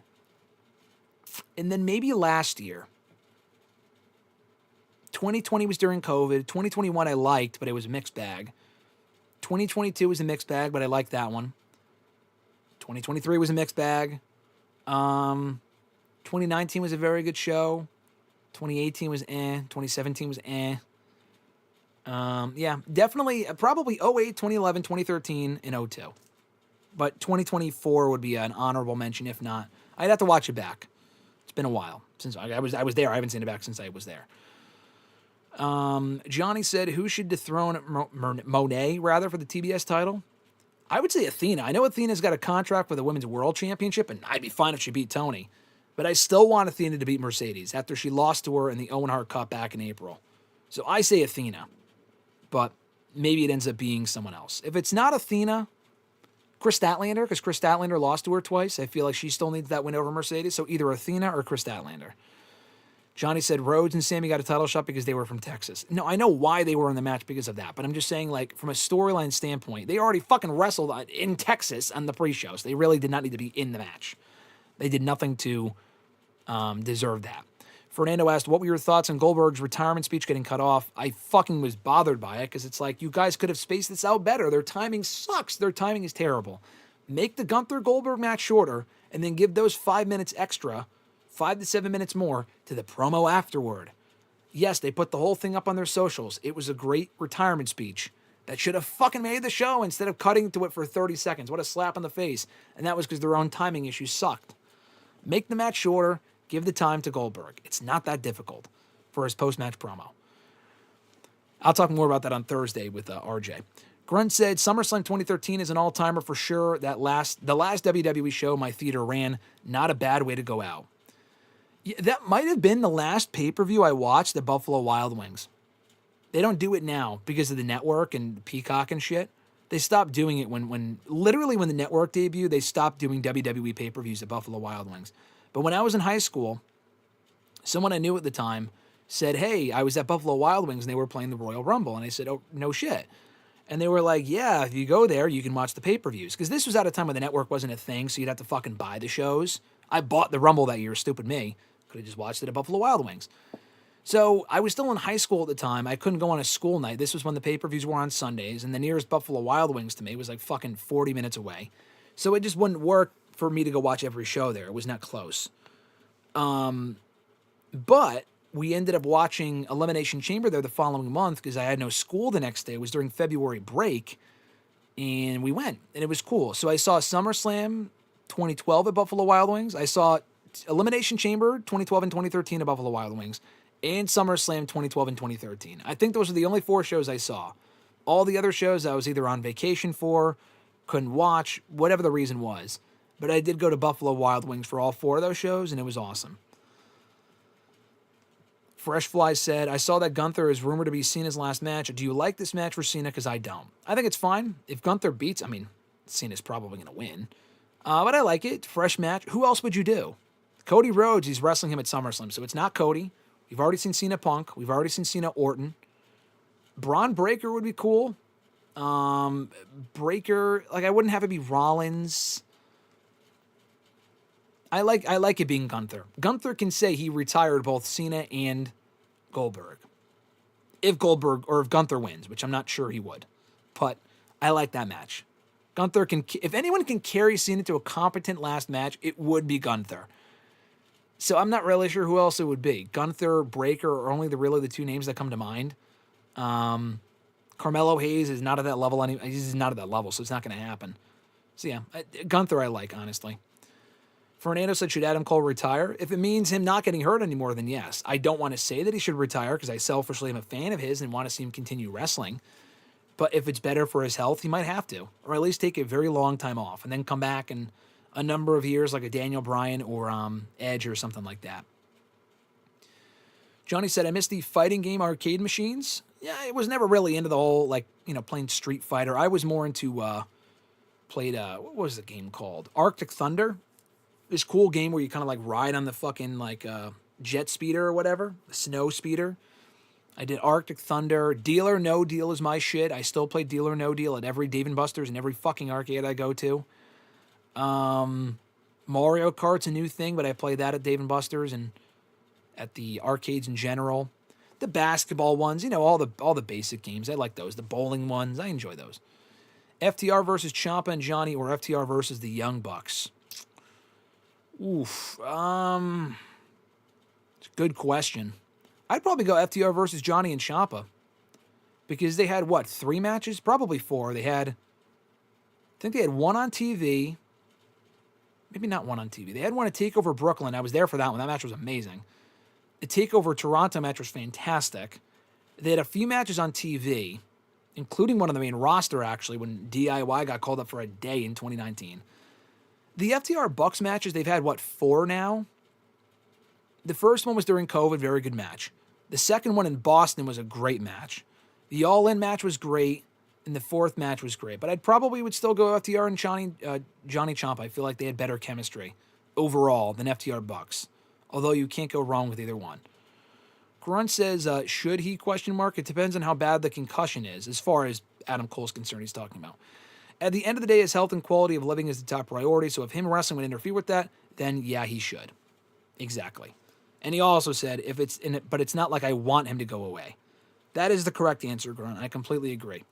And Fernando said, were you nervous for a second during the match that Goldberg was going to win the championship? I was. I said that on WrestleRant Radio last week, that there is a chance that Goldberg could fucking win by pinning Gunther. And he speared him, and I'm thinking, oh God, don't do it. So honestly, that anxiety helped out of the match, so it wasn't completely predictable. I enjoy that. Thankfully, they went with the right outcome in the end.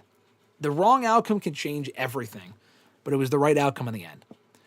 That's it. I think that's going to do it, guys, for us here today on the show. We are nearing the 3-hour mark, one of the longest episodes in the last couple of weeks.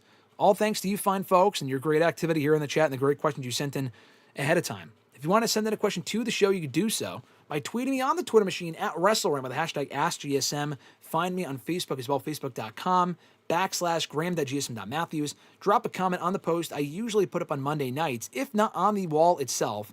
And last but certainly not least, drop your question down below in the comment section on this very video. I'll include your question in next week's edition, after we're done being live, of course. I think that's going to do it. Shout out once again to our channel members, Alexis, Miss Maud Matthews, Dillon, DiGiacomo, Mrs. Renee, DJ Swerve 1, Daniel Malcolm, RJ Marceau, John Ritland, Richie, and the Average Grunt. Thank you, fine folks. I appreciate you all, including some of which were here today. Grunt, Daniel, Richie here earlier. Appreciate all you guys. If you are interested in becoming a channel member and getting your questions answered first here on the show before anyone else and having top billing on this show, WrestleRant Radio, you get shout-outs, the end and beginning of every single live stream that we do here on the channel, and badges and emojis in the live chats, early and ad-free access to certain videos, and so much more. $5 a month gets you access to all that and more. More information on that in the description box down below. Help support the channel. Would greatly appreciate it. But at the very least, be sure to like this video and subscribe and hit the bell button to be notified every single time we go live here on the channel and every single time we upload new content. I would greatly appreciate it. Grunt also said, we were robbed of a great moment. Damn you, Seth. Grunt really wanted Goldberg to win just so I can rant about it here on the show. Too bad. You're here hearing me as a happy camper with Naomi winning, Adam Page winning, Tony winning. I mean, Tony losing would not have made me rant, but I was still happy Tony won. I did not want Mercedes to win, and she did not, so it didn't matter. But Tony retained. Adam Page became champion. Naomi became champion. I'm a happy camper right now. I'll have more to say on that same subject. Coming up this Thursday on WrestleRant Radio with Mr. Marceau. We're going to be live early on Thursday morning. So content warning as far as that is concerned. If you guys want to join us live, it will very likely be early on Thursday morning around 8 a.m. Eastern time, just the way the schedule works out this week. So join us then for full-on, not like match-by-match breakdowns, but some top takeaways from All In, Evolution, a great Raw last night, and some other shows along the way. Saturday night's main event. We're going to be talking about all of it this Thursday on WrestleRant Radio. Again, guys, thank you so much for joining me here today on today's show. A lot of activity in the chat. You guys make the show possible. I appreciate you greatly. I got to get out of here so I can do some more stuff before I go see Superman later. I'll have my full thoughts on that here on the show, maybe either on Thursday or next Tuesday. Ask me about it, and I'll give you my 2 cents. Before then, they'll have my Letterboxd review probably sometime up tonight, so check that out. At any rate, folks, have an awesome one. I'm Graham GSM Matthews. Until next time, I'll catch your ass down the road.